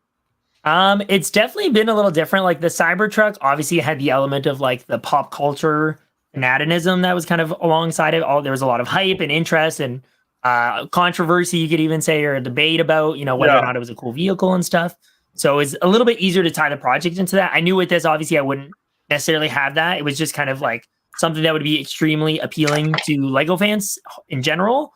So it's more just hoping that we can get lots of Lego fans to kind of check it out and see it. In terms of the build, though, I definitely wanted this to be a more polished project when I presented it. With the Cybertruck, I had originally built it during just a 24-hour stream. So it was just like whatever I could get done in that time. The car had no interior. There were a lot of missing details. So over the course of the project, I actually went back and made a lot of updates. Whereas this one, it's kind of like, here it is. It's complete. I've like fully fleshed out, the idea kind of how I wanted it to be. Obviously having both the frame and the easel variant done in advance rather than adding that on later. I really wanted people to be able to easily envision that in their spaces. As Brian said, like this was very much directly inspired by Lego's recent releases of sets like the bonsai tree, the flowers, the artwork and stuff like that. So I just wanted to make sure that it would be applicable to anybody and not necessarily be like limited. It's like, oh, you know what? I don't really think we have any wall space in our apartment, so we can't think about a model like this. I never wanted that to be something that could come to people's minds. So I needed to approach it as how can we make sure this is versatile for a lot of different people in a lot of different spaces. But it's perfect. Lego themselves have done that. Right? The Batwing is the perfect example. An excellent example as well. Absolutely. Or you can display it. And I just think the easel idea was just brilliant. And I think you've nailed it. And I feel like this one's going to get through, man. There's so many people that would want this. I just can't see AFOLs not wanting to put something like this in their Lego room. Thanks, Dan. It's so good. And everybody, thank you to everybody in chat as well. You guys have all been super duper kind, super duper excited for the project. I saw you guys went out there and supported it. You guys are amazing. I can't thank you enough. The support's definitely already been incredible. And like some of the comments, like Dan said, have been really cool too, just to kind of see the recognition for the uniqueness of the idea. And I do think I nailed the execution of it too, like pretty much as best as you possibly can hope for within like the scale and stuff like that. So yeah, I'm definitely really, really proud of this build overall. Thanks, guys. Well, I've got a spot on my wall for it, so Thank you. No, I feel like the way we're talking about this as if we were judges, like on Lego Master, judging like, oh, this is an excellent, but each of us are going through with it. So speaking of Lego Masters, hey Flynn, do you have any thoughts on this build in your building expertise? I tried to segue it as best I could. I tried. It was well done, Brian. I'll give you So credit. unnecessary. I really liked it, and what I really love about it is the 3-dimensional, 2-dimensionality of it. It's almost like a like it's a visual trick, right? Like you look at it from the front and it looks like a 2D thing, and then you actually walk around it and it's 3-dimensional. And I love art that plays with your sense of visual like that. So yeah, this is definitely this is a no-brainer. Like instant support, instant buy day one. mm. Thank you, Flynn. That is an incredibly kind compliment from such a crazy awesome builder. Thank you.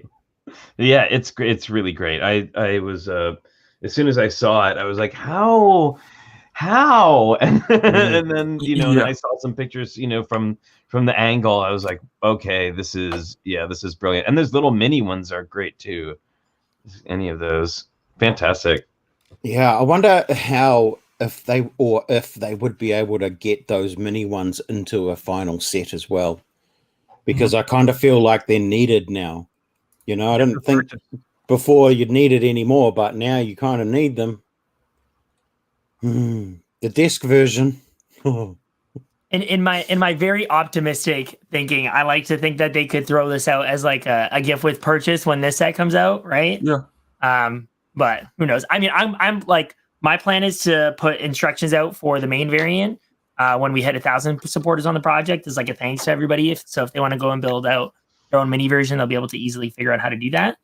And then yeah, if Lego wants to do anything else with it, then they're welcome to it. But obviously, I'm just going to be focusing on hopefully getting this in front of the Lego Ideas review board, and hopefully they'll give it some good thought and like it as much as you guys all do. Yeah. I think you'll get there. I think so too. Yeah, I do too. I just want to point out, like, the figure 1, the dot on the 1 is that what piece is that? That's printed on the side of a 1x1. No, Correct. Yes. On the actual 1 itself. Yeah, it's from Ninjago. Oh, yeah. So it's Ninjago City. It's the same piece that I used for those. Okay. So it does work out that it sits flush against the color and really gives the nice shaping to that one. Definitely was a unique one. If it had that black spot been a little wider, I might have considered using it on the 5 and the 2 as well to create a little bit more of a rounded look on the top and the bottom. But yeah, I think it would have worked out for sure. It's brilliant. I think it did work out here. Otherwise, like for the other purposes that we used it for. Yeah, it's a really nice piece. I think there's just the right amount, like Flynn said. It's like visually, it kind of messes with you in such a nice way. But I think the way that you've also built the figure 1, 2, 3, 4, and 5 was perfect, and everything else being stickers or tiles. There's no other way you could have achieved it. Yeah. And I actually really like how you put your little signature down in the bottom left as well. I had to mix that in there. Kind of there was personalizing the signatures of the lawyers who had like signed off on the patent or whatever. And I was like, I don't think people are too concerned about knowing who the original law group or whatever was that helped submit this. So I was like, I think I could sneak in my signature. And obviously, I would never expect to have anything like that. I'd happy to see whoever the Lego designer that maybe takes over this someday, their signature could be there, something like that. Maybe if I get my initials or something, that'd be cool. But yeah. I think it's perfectly feasible for you to have your name there. It's a it works. It's got the word brick in it. And the pop-up book had the surnames of Right. Yeah, that's Right. true. surname of the two creators of the pop-up book. Mm-hmm. Well, the interesting thing about this is like there are some idea sets that you can look at and say, okay, I can see where this probably isn't going to fly with Lego, and they're going to try and change it because, like the blacksmith shop, like they clearly weren't going to do a ramshackle, style building. But with this, like, I don't see, like, it's sort of like the perfect package. Like, I don't see where it would need to be changed for a reason. You know what I mean? Yeah, and I would say I went about designing this as much as I could think of as a Lego set. Like, I tried to treat it as best as I possibly could have, as thinking, how would Lego bring this to life, and is it feasible? I wanted to make sure it actually hung from the wall like you would expect it to. So I managed to like create the structural integrity necessary for it to do that. I do think there are definitely some improvements and optimizations that could be made, but all of the figure text is done with legal techniques. I know Golden Light's been asking in the chat. So yeah, these are stickers on pieces. Ideally, they would be printed pieces, which Lego has certainly not been shy to do in the past for other sets. So I think it would work really well here. And as I mentioned before, I think a fun way to maybe like kind of present doing that part of the build would be you build out the entire white background with all of these spots blank, and then you're given all the tiles, and it says, hey, if you'd like to, you could treat this like a puzzle and try and figure out where all the tiles go. Here's a picture for you to reference. Like, figure it out, kind of mix up the building process a little bit. Or, hey, if you want, flip over to the next page, we'll have everything labeled so you can figure out where everything goes really easily. So I was just trying to think of like, yeah, how would Lego design it? What's a way that could make the building process of this maybe a bit unique and a bit different? And then, of course, just keeping in mind, like, I want to make sure I'm using nothing but legal techniques for the most part. I do think the Technic connections on these two are probably not quite up to par for a Lego set, but I think they're close enough that Lego could adapt it. Sure. So, yeah. Doc Sampson is wondering if there's a piece count in the chat. This being a custom build that I just designed from scratch, kind of on the fly, unfortunately wouldn't have a count.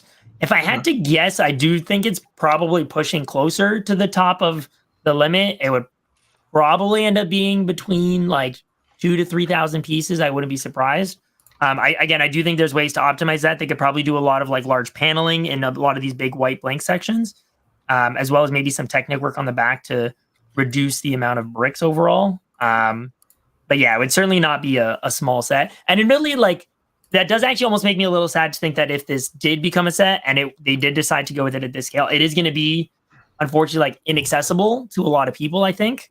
That's why I want to make sure I put up the instructions for the mini one no matter what, so that it, in a sense, they can still get the vibe and feel of this model in a much more accessible way, being such a small and like probably reasonably priced model if you were to try to order it off Bricklink or whatever. Well, just gorgeous. Yeah, it really is. Thanks, guys. It's excellent. And if you haven't supported it yet, please do. I think this has a very solid shot at becoming an official Lego set, given that it's an original idea. It's an iconic design that people are aware of and clearly designed with a lot of very conscious building techniques. It's not just it's not an IP that Lego would have to wrangle down. It's very cleanly built. So excellent work, and support it on Lego Ideas. Thanks, guys. Thanks for letting me crash the party and plug that for a bit. Of course. You're all very kind. What else have you been doing on your streams, Nick? Admittedly, this was sucking up the majority of my time recently. I did up some viewer build requests yesterday, as I always do. We did up a tiny little AT walker. I use a very limited set of pieces, so this is I would say an extremely rough model, but I think I still got the idea across. Like, you'd be able to tell that it was this based without knowing in advance, with just looking at it. We had a request for the Scarlet Witch's crown. So, I mean, not a particularly easy thing to kind of build with a small number of pieces. So kind of looks more like a logo, but it works. And then we had a request for an F1 car as well.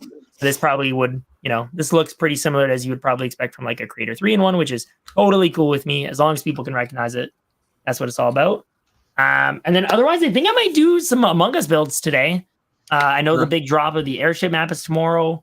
So I'd love to have some builds for people to check out for that, potentially. Really Sounds great. good. Well, we got some good entertaining streams going over there. So if anyone watching hasn't checked Nick out, go over to Twitch and look up his content. Always exciting stuff. Nice. I'll give you. And I've just finished building a couple of different things. Oh, Brian, were you wanting to show off your? Go ahead. Only briefly, because these legs are very dangly. They're very just like there. They don't necessarily pose super duper well because it just kind of So that's the thing. I'll hit you back when I get more of these legs done. But there's your little update. And I've got the this is the 212th ATRT design from Build Better Bricks. So a kit they sent over a few days ago. Thought I would build it on the stream. This one is really impressive. There's a lot packed in here. I think the stickers add some nice detail to it as well. It stands up nicely. It's got a little bit of moving parts to it.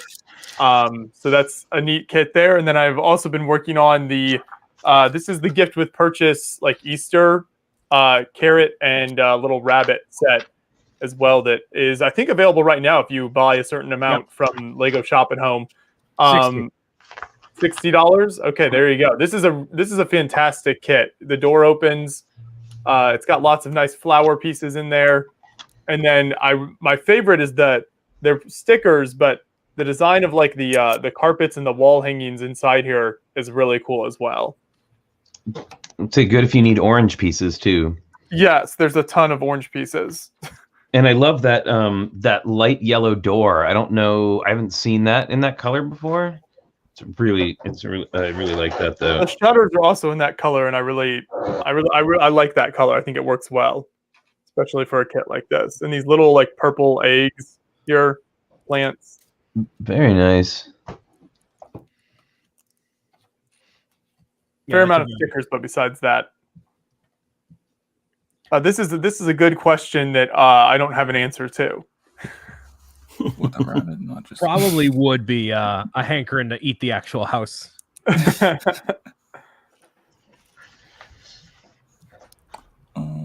But just wish I had put it back on it. Yeah, I mean, that's kind of, well, they came out with a gingerbread house many years ago, and then they came out with a gingerbread house recently. What if they came out with a big carrot hut? It was a big carrot house. That'd be Just one big giant carrot house. giant, massive carrot. that'd be crazy. That'd be cool. I wanted to shift to, because we were talking about, Nick's streaming things that he's been doing recently overall, and he always has that hotness going on over on Twitch. But kicking it back over to Flynn for a hot second, Tricky Bricks just celebrated 1 year of doing live shows on their YouTube channel, just as, Beyond the Brick is kind of doing that with these quarantine casts coming up on a year as well. So That's right. that's pretty amazing that we're still doing this a year later. It's nuts, right? It is. It seems like a lifetime ago. It does. So how has it been for you, Flynn, a year of doing live streams and fostering your community overall? Oh, it's been really great, actually. We get a lot of emails and stuff from people saying, "Oh, thank you so much for, streaming during the pandemic, and it really helped us through some hard times." And the reality of it is, it did the same thing for us. That was like a really intense time. I was, unemployed, and I'm a very social person, so it was difficult for me not to be able to go out, and I'm usually involved in a lot of theater and stuff like that, so it was difficult not to go out and be able to be around people. But it's been great, and I still can't believe that people still turn up to watch us be ridiculous. It's been really gratifying and fun. I think when we were after Lego Masters, we were just talking and saying, well, I don't, it would be fun to do something on social media because the show's coming out or whatever. It just happened to kind of coincide with the pandemic. We'd been talking about, doing something anyway. And we were just trying to say, like, well, how are we going to sort of just move past Lego Masters? Because that's not always going to be a thing always, right? Like, it's not, it it was there for its period of time, but also I don't want to like ride on that coattail for the rest of what we do, because we are so much more than that, and are involved in so much more than that. So it seemed like just the timing was really good and it worked out. And I don't know, I'm just really happy. It's been great, and I've been thrilled. Both of us have been thrilled at the reaction from people, and the dedication of our followers it's just crazy. Like the amount of models that they've built for our build challenges, and the just the amount of love that they give and help to new people. And we've felt really fortunate to be able to encourage people to make art. I think that's been the biggest thing for me in the end, is seeing like we've had so many people come and do their very first mocks ever on our show. And every Friday, like anybody who sends in a mock for our challenges, we show their mock on the show. We talk about them. And it feels so good to know that people feel safe enough with us to send their stuff in to have it shown, because, not a lot of people are, they feel very shy about putting their work out public, especially the first time. They feel like, oh, maybe it's not good enough, or people aren't going to like it. And we really, we give equal time to everybody's work. And that's been, for me, the best outcome, is just this sort of spreading of art and having people create beautiful things during a really difficult time. You put so much more thought into your show than we put into this. It's incredible. You got build challenges, you got nurturing, fostering community. People just come into here, they complain about what Lego themes aren't on the tier list, and then they go away. Like, it's nice and simple. But yeah, hey, it's been awesome to watch you guys grow your community, and you guys, like I said on the 1 year stream, are doing awesome. So I hope to see that continue. Thanks for however long you want to keep up the social media and constant streaming thing. It can be very exhausting, as most of us, actually all of us on here know. But it's challenging, right? Like it's its own full-time job. Like I've been fortunate to be, I mean, I don't want to say fortunate to be unemployed, but I've been fortunate enough to have the time to dedicate to making our show, sort of more than just turning the camera on. And I think that was, I mean, that's part of it, of course, but we do try to plan our shows out and have some interesting things for people to. My goal, I'm so Mr. Rogers about it. Like, one of my goals is that, like, when people leave our show, that they learned something new that they didn't know when they came on, whether that was, like a building tip or a ridiculous piece of pop culture, reference that, no one really needs to remember, but we talk about it anyway. Or, we've started doing these little history of shows. And doing history of different themes and talking about it. And so, if they learn something and then they go away inspired to make art, then I feel like we succeeded. What a great mission statement that is, Joshua. We got to up our game, man. We got to. They inspire me for sure. Are you supposed to have a mission statement? I don't know. I mean, they do. They're like, we want to inspire. I mean, Boone has that too. We want to inspire creativity through the power. Like, we just show up, turn it on. Flynn should seriously be nominated for live stream producer of the year. So much work and prep he does. Yeah, you guys put a lot of work into what you do. It's That's awesome. what people say about Flynn. Here's what people say about us. I just rage quit the tier list stream before the results finished, so I don't know what's in. Hey, love you too, chat. Love you too. Hearts and kisses to all of you. It's great. Yes. Is it? I want that framed for my background here. Nice. Oh, and actually, Joshua and Brick and Nick made appearances in our 1 year show, even though they probably don't. We did a clip of the game show, like we did a sort of best of. So that was it was fun. Richard put together a little like a 5-minute video of highlights. It was pretty hilarious. And I I never watch myself. I hate seeing myself on camera. Like I don't watch our shows. And so it was my first time actually, like when he was showing me the video, it was my first time actually seeing it and hearing it since we did it. And I was like, wow, that was crazy. And I was, talking about producing, like I know because I was there, but I'm watching myself, from here up, and I'm like talking and joking and like being in character, and you can see my shoulders moving as my hands are like desperately like an octopus, like running around the table, like pressing buttons and making sure that the scene goes and that the little, like buzzer goes if people get to the right answer. And I was just remembering it was quite a workout. My arms were very sore at the end of that episode. It's also a good time to remind everyone that the person producing this show is John Hanlon. Big shout out to John. Happy birthday, John. Happy, just throwing that out there once again. That's Thank right. you, John. We don't mention John Awesome. enough on the stream and all the work he does behind the scenes here for the live streams. So all of the screen sharing and all of that, John always stays very, very busy with that. So big shout out to John. Whenever conventions start back up, when we head out to those, you can glimpse him. He doesn't like coming on live streams, but if you stop us at a convention, then you can see him in person. He is real. I've seen him. That's right. Yeah, at the Nintendo store, Brian briefly laid eyes on him.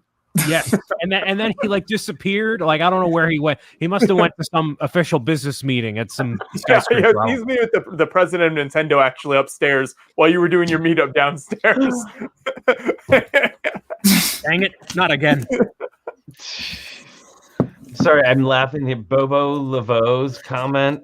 So we did this challenge. We did a build challenge that was Lego fountains, and we were going through all of them. And I had to actually, both Richard and I had to go leave to go pee during the show because we were just like watching all these fountains. And they said they feel bad about how much he enjoyed watching it.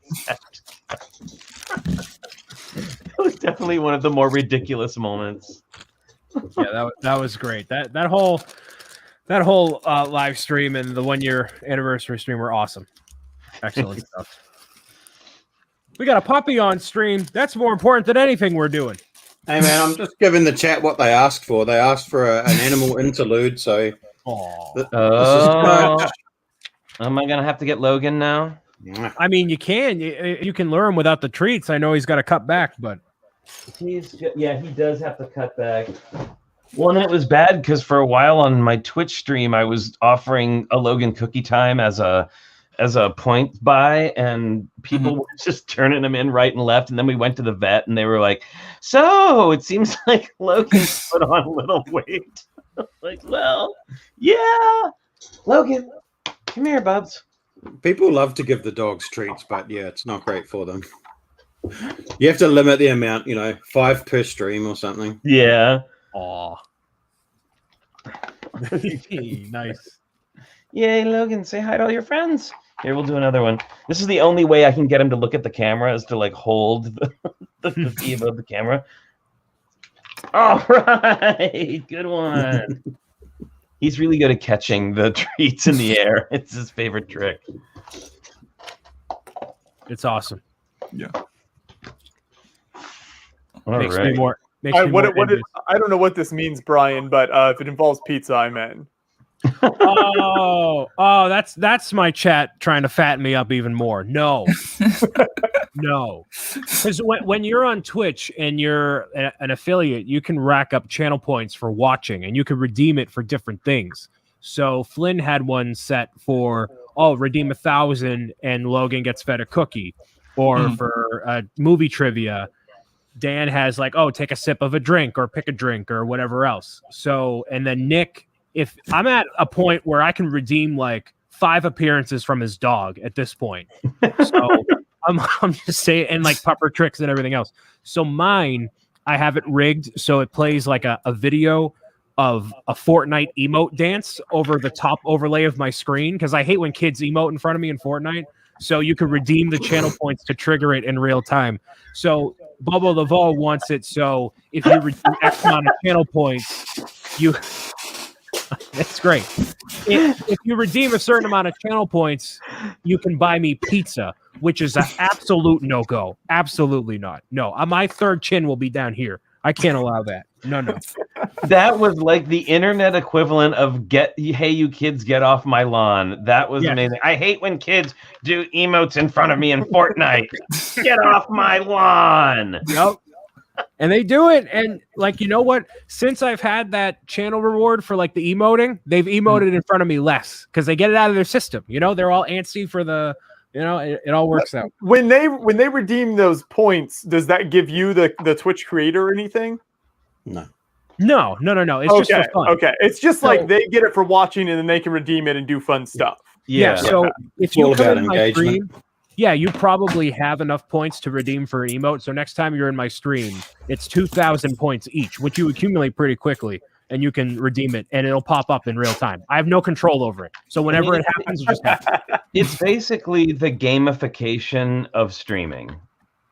Yeah. More interactive, I guess. Yeah. I mean, that's exactly what it is. It's, it's like, get points, spend points, do this, do that. You can get, you can get a special thing, or I'll do a crazy dance. And I mean, I remember when I was actually very intimidated to start streaming because one of the first people that I watched stream was Nick. And he was like putting on sunglasses and doing crazy dances and like stuff was going on. I was like, I will look like a fool. I was like, he is pulling it off, but I will look like a fool. I cannot do this. And I remember hitting him up and I was like, so gosh, like, Nick, I love what you do, but I don't know, like, if I'm going to stream, I don't know if I can do all that stuff. He's like, you don't have to do that. He said, just be yourself. And, that was, that's true. And it seems to have kind of worked. So, yeah, there is only room for one Nick on Twitch. It's There's true. Definitely not room for any more.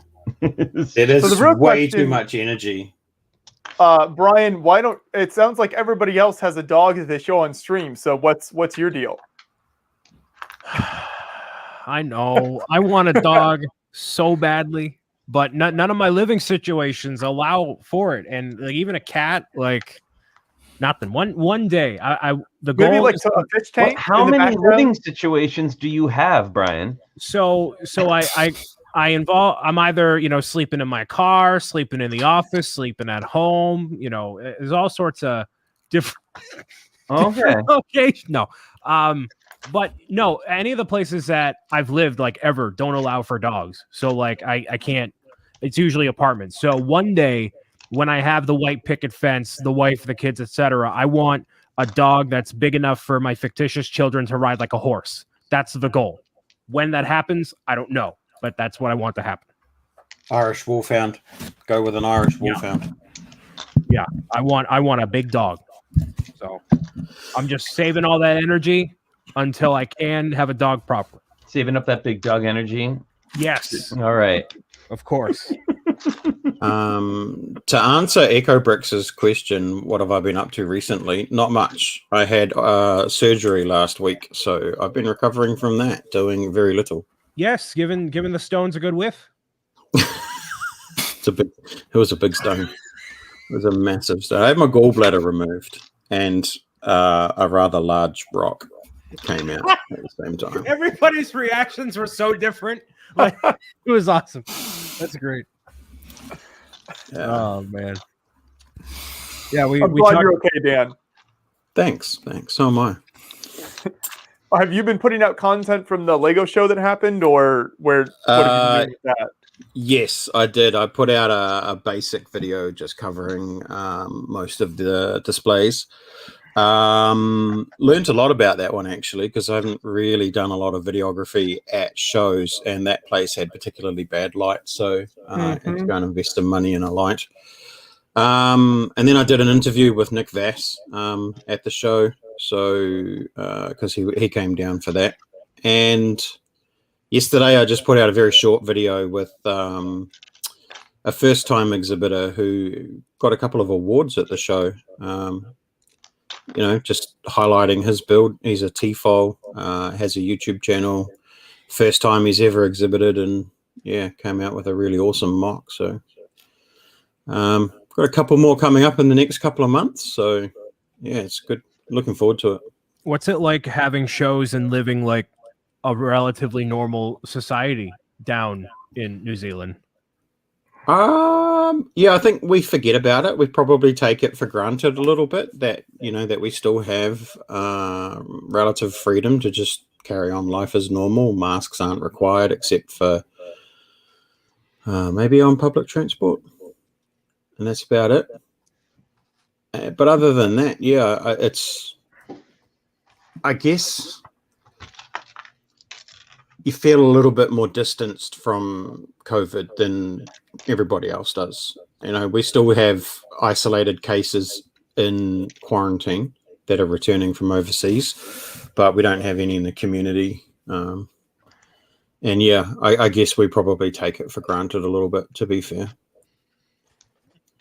Well, it's good that you can get out there and at least do a lot of the things that, you know, we're going to be able to do eventually in the States. I know for us, PAX East in Boston, which was slated for June, obviously got canceled. They still have 2 events planned for September and November, I think. So that's kind of what we're looking at right now. I think Brick Fair Virginia is optimistic for August. They sent an email out and said that they're planning to go forward with it right now. By the May 1st, they'll have a definite yes or no decision. Yeah, we shall see, all in due time. But as far as I know, we're keeping, you know, doing this show and staying full steam ahead on doing what we're doing, right? Something like that. You know, when we come up with a mission statement, maybe we'll figure out what we're doing. And thank you for all the nice comments in the chat too, everybody, and well wishes. It's much appreciated. All of a sudden, we have a lot of Twitch comments. I think people have been switching over to Twitch. That's good. Let's go. We average like one Twitch viewer stream, so we really need to bring those numbers up. Oh, see, it's because we talked about gamifying it. Now everybody wants to go get those points, so you better have something good to get for them to cash those points in on. Better get a cute dog or something. Oh, I don't know. Ryan, you can whatever you think the people would want, we can offer something for them to do. The thing is, though, so I look at chat just through the StreamYard chat. Would it still interact properly if I'm only looking at it through StreamYard? No. Oh, no, okay. You need to have your Twitch dashboard up so you can see who's redeeming what. Because I don't think that comes up in StreamYard's chat. Pretty sure. That's what I figured, yeah. Mm-hmm.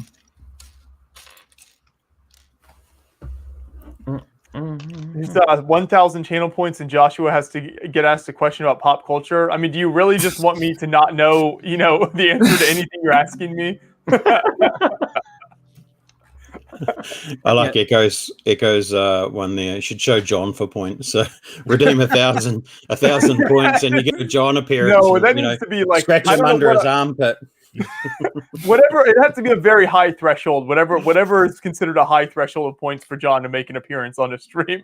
Probably 15,000. I think that's a decent one. Something, yes, that sounds like a high enough threshold. Yeah. And then maybe I can convince John to show himself. He doesn't have to say anything. He just comes on and scratch him behind the ear a little bit.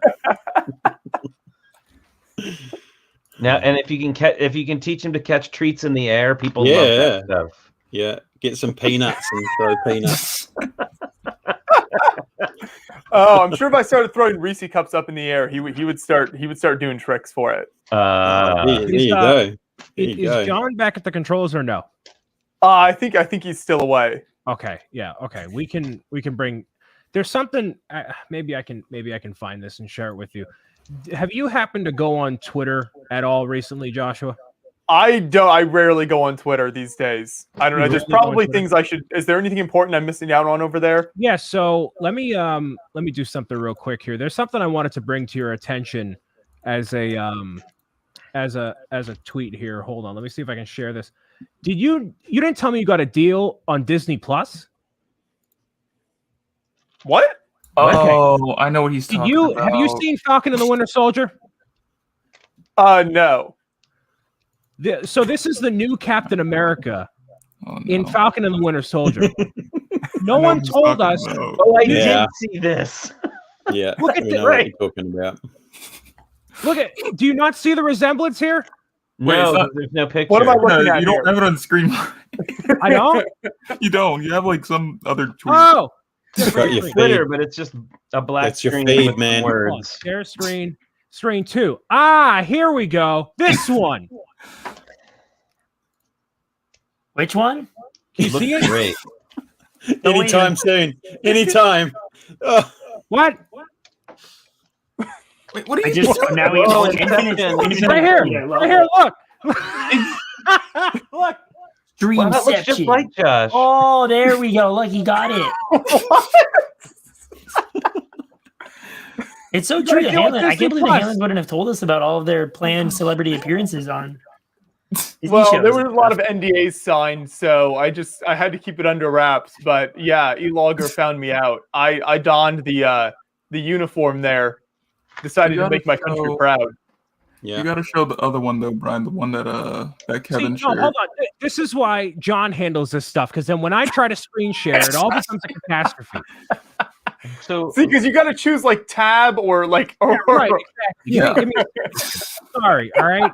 wow, If John there's a reason that John is the producer of the show. Yeah, Yeah. exactly. I'm on my second monitor here. I'm not even at my first monitor. Hold on. So are you now contractually obligated to change your name to Chris? if for enough money, anything is possible, Flame. Okay. So okay. So I let don't me- even know what is Falcon and the Winter Soldier about. Like, See- where does that? I mean, I've It's seen the about Marvel movies. Falcon, and it's like in the winter, and there's a soldier, and I'm they in. do stuff. Is it like a Viking in like Norway in the winter, and then he's got like a falcon that like helps? It's basically like the Assassin's Creed Valhalla game. Kind of, yes. Okay, so have you seen? I'm not even. Okay, have you seen The Mandalorian? Yeah, The who? I have seen the Mandalorian. So not only did this appearance from you happen in Falcon and the Winter Oh Soldier. no! Did I also show up somewhere else? No.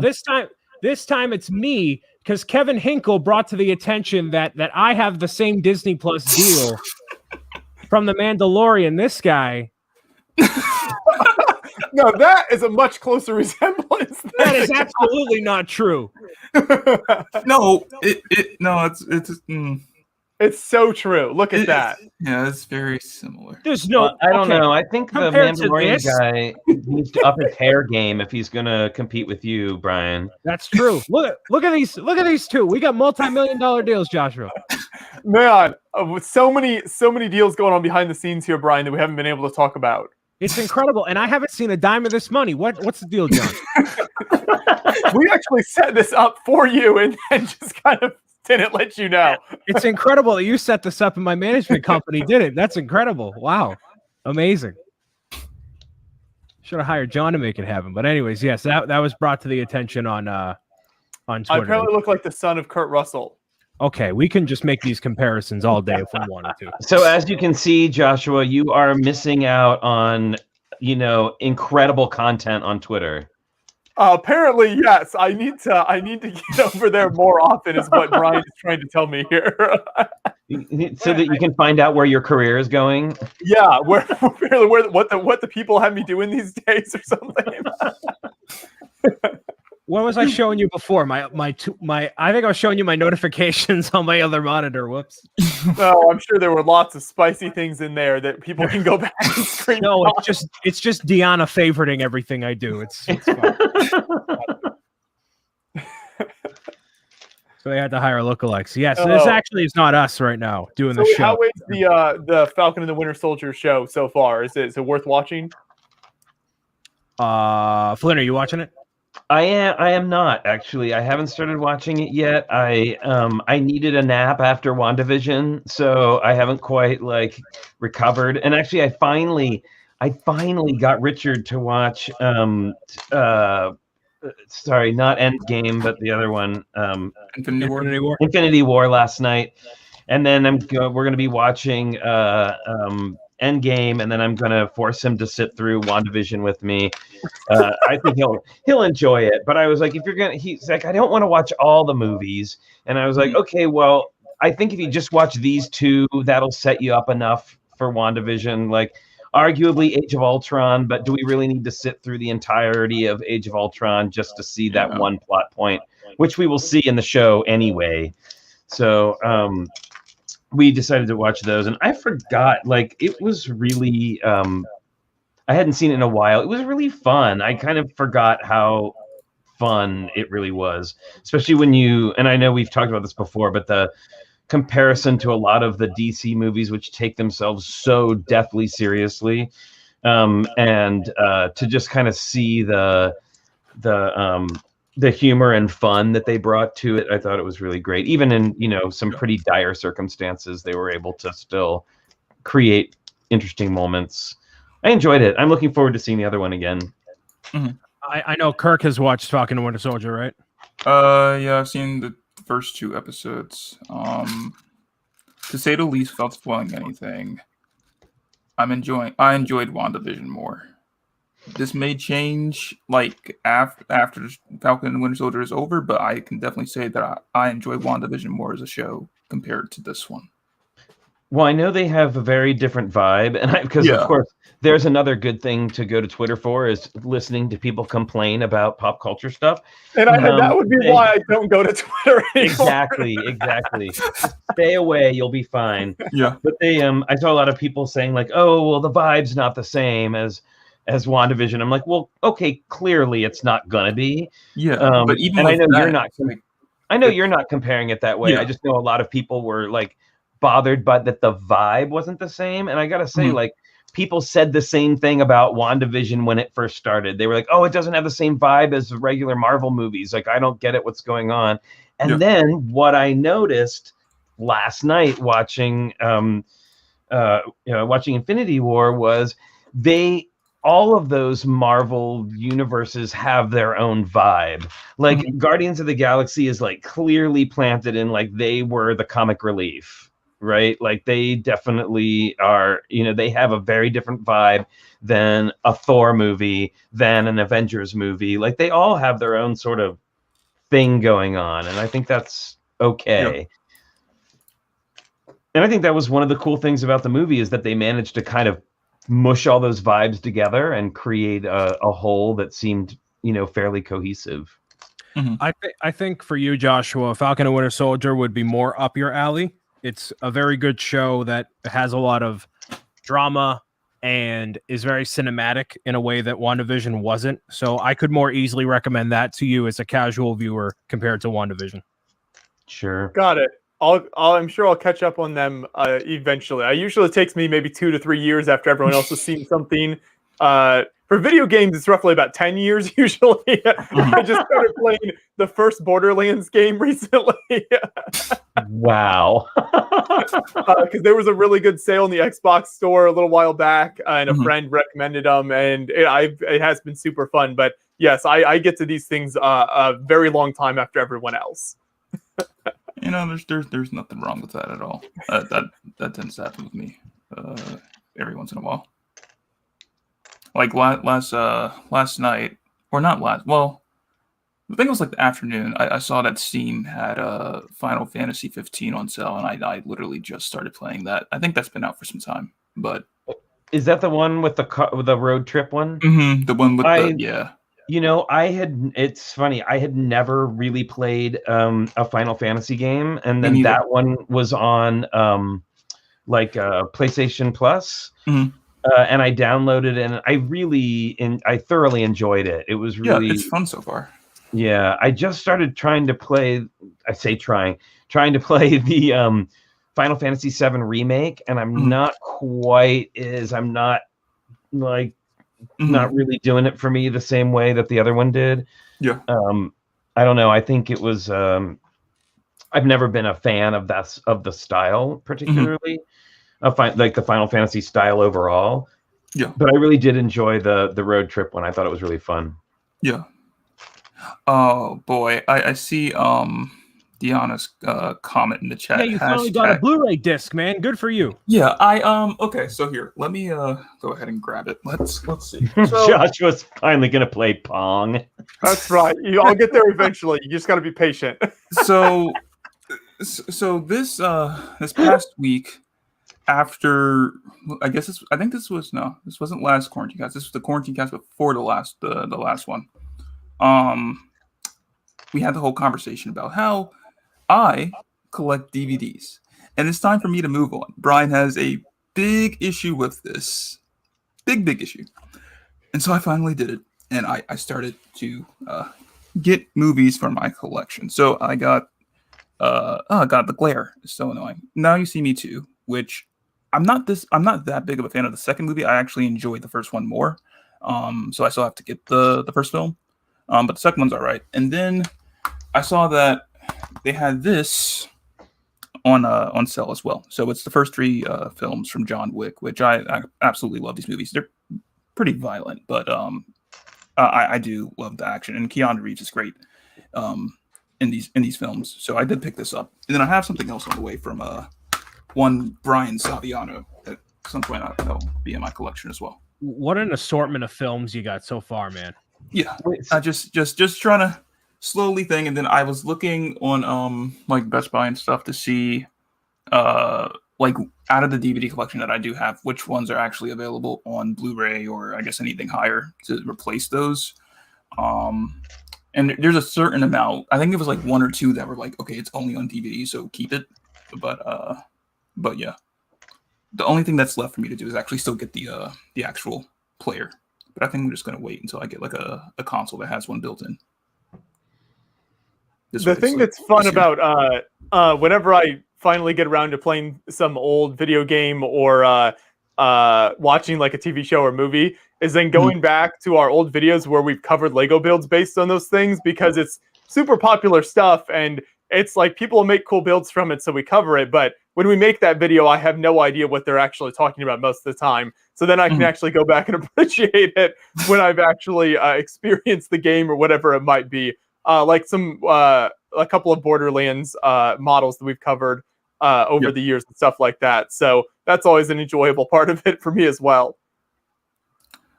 Oh, but Bobby Laveau's comment to Brian, he said, Brian has a lot of VHS for critiquing DVDs.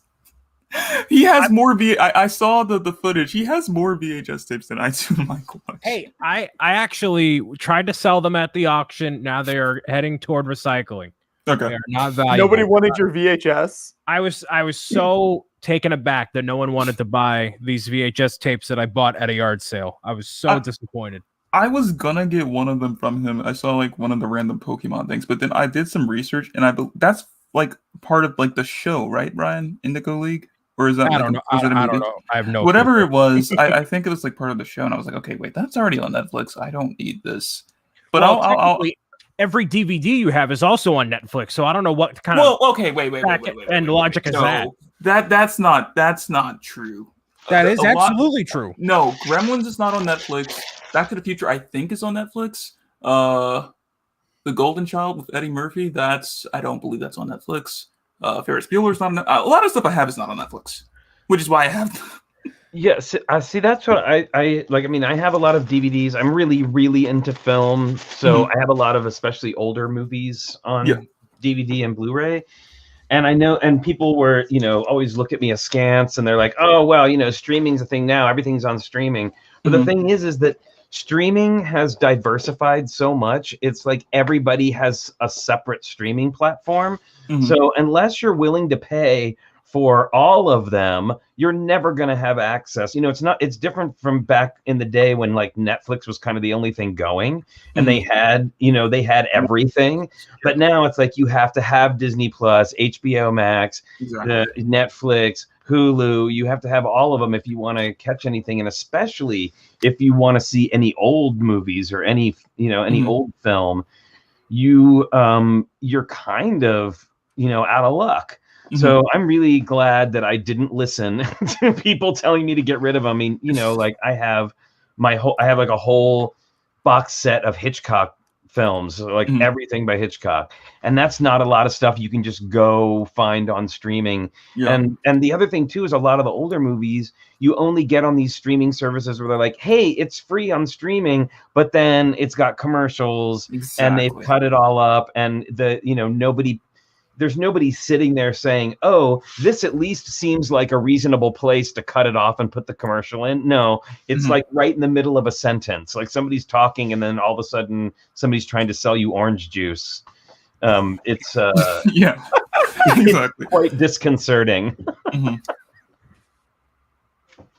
But there's my, But I'll climb off But of yeah. my DVD soapbox now. Yeah. Well, you know what's going to happen is eventually there's going to be some, let's say, like a large entity that specializes in entertainment. They're going to take all these different channels and they're just going to put them into like one package that, let's say, for the sake of it, it could be in a box in your house, right? And you have all Mhm. these different channels that you can access at any given point with all these different movies and shows at any point ever. Almost like that cable thing. Yeah, it'll just make a comeback. And I'll be Well, back. Well, and it's interesting too because and especially like finding things on these services, like especially if you don't precisely know what you want, like you have an idea, but I know like I enjoy HBO Max, like it's got some really amazing content, but they have the worst discovery system. Like their UI discovery system is terrible. Like you have to scroll down. So one of the cool things about HBO Max is they have like tons of original Looney Tunes cartoons, like all the original Bugs Bunny stuff. They have all the Studio Ghibli stuff. They have a ton of stuff from Turner Classic Movies, like does a little bit of a channel on there as well. And all of that stuff, you would never know it was there. Like you go into HBO Max and you have to scroll and scroll and scroll and scroll and scroll through all of their weird, like curated, groups of movies. And they're always like the weirdest things that they try to string together movies with. Mhm. And really, all of that stuff, it used to sort of be in the middle, and now they've bumped it even further down. And you end up scrolling and scrolling and scrolling. And if I was somebody who was just randomly looking for stuff, I probably wouldn't scroll down far enough to say, oh my God, they have all the Studio Ghibli movies. They have all of these amazing old films. Like I can watch Citizen Kane right now. Okay. You would never, ever know that any of that stuff was there. And I think I think it's a shame that it does a disservice to people discovering, especially older works of film, the way that they, like the way that they lay their stuff out. So I wasn't done apparently off my. I just climbed on a different soapbox this time. Yeah. No, I get it. I get it. Like I personally am the type of person that like I get the whole streaming thing, but at the same time I'm also like I prefer to have physical copy, like to like have it so that I know that in the event that it's taken off of this thing and then you can't access it again, at least I know I have a physical copy. While you're waiting for it to, go back on streaming, I could just pop it in a DVD player or a Blu-ray player and watch it. And that's the like the accessibility of it. And then, like I get like the whole like digital copy thing, but it's like when it's going to come to the point where like say that service ends up getting canceled or like it's taken down, that service, and then it's like, okay, well do you lose all that media? Like what do they do to, I guess, like accommodate that whole situation? So well, the streaming services are good from the standpoint that you subscribe to a service for, let's say, The Mandalorian on Disney Plus, and then because you have that for a couple months, and you discover through already paying your $8 that you're satisfied with for The Mandalorian, you can discover, Rebels or whatever else it's on there. So it's good for discovery. And I would like to think if you're really passionate about something, then you would buy a physical copy of it if you can, so you can actually hold it forever. But I know a lot of people that wouldn't go out of their way to buy Stranger Things as a Blu-ray without seeing it.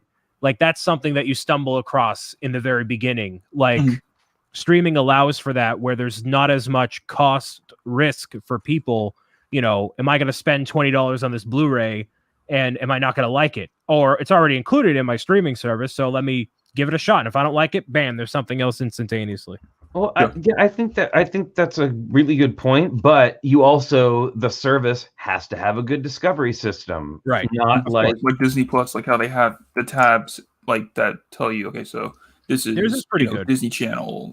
Yep. These are like the movies, the original shows. Like it's easier to locate the material other than just like throwing everything onto one thing. You just kind of have to like keep scrolling. There's like this one not software, I don't know why I call it software, app that I watch movies on from time to time called Tubi TV, but that's the one with like commercials, and then they have like a whole flood of movies that are like these random like old sort of like B-rated like horror films and then just a bunch of other random stuff.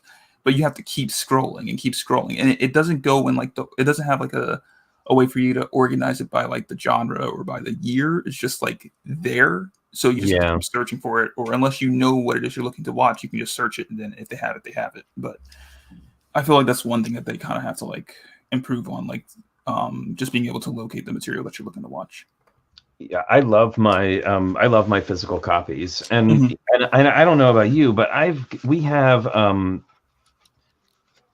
pay for stupid fast internet because of streaming, and yet like when we're trying to watch a movie, it still like stutters or pauses, or the like it gets weird and digital sometimes.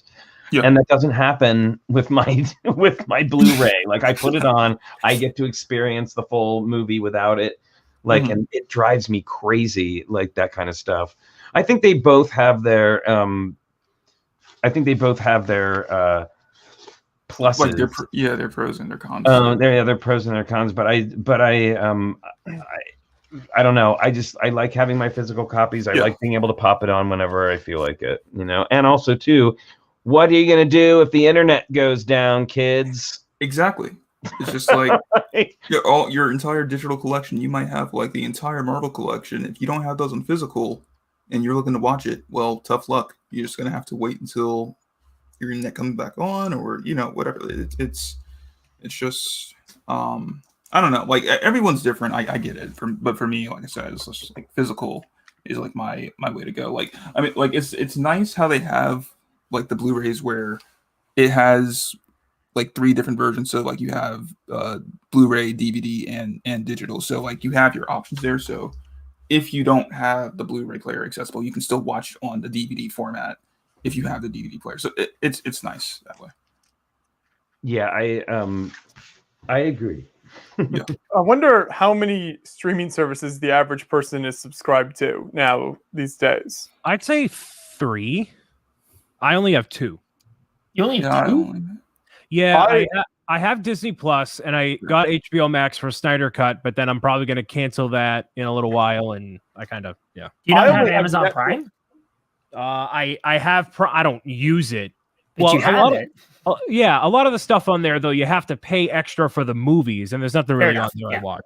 Oh yeah, unless you want to watch like every terrible 1980s horror movie that was ever made, because they have them all, which I was really excited about at first, and then I was like, wow, these are really terrible. I mean, there's some really, but they've also got some terrible classics like Chopping Mall, which is I watched that the other day. They actually have that on the Tubi TV thing. It's so bad. Like I think I've watched more like of like the terrible sort of like B-rated horror films more than I actually watched the good stuff.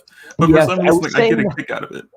I was just saying that the other day. I was like, we watched so many terrible films, and the funny thing, what I enjoyed about it in the beginning is that I'm old enough that when some of those movies came out, I wasn't old enough at the time to go see them in the movie theater. Yeah. So all I had to go by was, here we go, kids, gather around the campfire. We had I had ads in the newspaper, or you saw ads on TV. And the one for Chopping Mall was extremely misleading. It was like a hand holding a shopping bag, and there's like a human hand sticking out of the shopping bag, and then there's a hole in the bottom of it where you can see like an eye. So like, somebody's head is in the bag along with the arm. And I was terrified. I as a child, that scared me so bad. I was like, oh, that's so scary. And then when I finally did get to watch the movie, I was like, It's there like was it's no so- monster. Like there was not even like an arm. Like it was all like really terrible, robots. And it was extremely misleading. That was like back in the day where they would make a movie and they would literally all through like the 60s and the 70s and some in the 50s too. A lot of these movies got made because somebody came up with a clever title and they're like, oh, that's a great title. We'll make a movie out of it. Exactly. And then they just, and they would come up with some, ridiculous thing that kind of maybe had something to do with it. Maybe not. Yeah, like there was that what's another one I watched? Oh, The Stuff, where it's like the thing in it's like some weird material that's like in this container and everyone's like, oh, it tastes so good or whatever, but then it's like the material or whatever, like it moves. I don't know if you've heard of that one. It's called The Stuff. The Stuff. Oh yeah, yogurt, that the yogurt that eats exactly. You from It's so bad that what was it? Attack of the Killer Tomatoes. It's like so many random ones I just sit there watching and I'm like, I don't know why. I know it's bad, but I still rather just watch. Sure. Well, and then of course too, like back then even they were cheesy. Yeah. Right. Like they definitely weren't quality at the time, but it's kind of all we had. So, I have completed the droid. Oh, very good. All right, so here it is compared in size to Vader. It is substantially taller only via the antenna. Otherwise, they're pretty on point with each other. The build is a little bit articulate where you got to really pay attention to what you're doing, but this is what it looks like a little bit up close. A lot of little details in there. I have quite a few extra pieces. Let me see if I can show that by doing this sort of a move. I probably built it somewhat wrong, but there's like 2 bags of like parts that are not numbered, but they go to the entirety of the set. So that's what it looks like there. You can pick it up out of here and like rotate it via this if you really wanted to. The head moves 360. Some of the arms are more stable than others, but there's a lot of like this and this happening all throughout the entirety of the model. There's a lot of that. So so I might have done something wrong here because I'm obviously talking and doing whatever else while building this, but it's detailed. It's not my favorite between the two. I like Darth Vader more.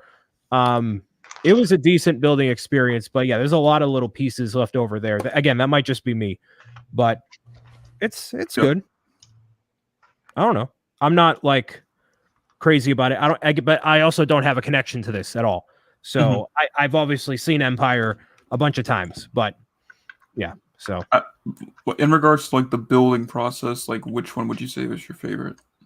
Darth Vader, easily. Darth Vader. Okay. This, because of just the way the arms are, like they're posable, but they keep falling. Yeah, I feel like the droid isn't necessarily, doing all sorts of moves in the movie either. Like I don't think it's meant to be posable like that, but it's just they just kind of pop off like that. I don't know if that's like it's like a me thing. I'm just being a little too aggressive with this droid right now, but it's just like, yeah, it just keeps got the moves. So hey, some stickers on there. There's 5 stickers total, 2 on here, 2 on the side, 1 there. So yeah, this one goes for what? Let me see. This is 60, so just like every other bust. Yeah. That's all I got. Whoa, what a resounding. I don't know. Yeah, It's not Mario.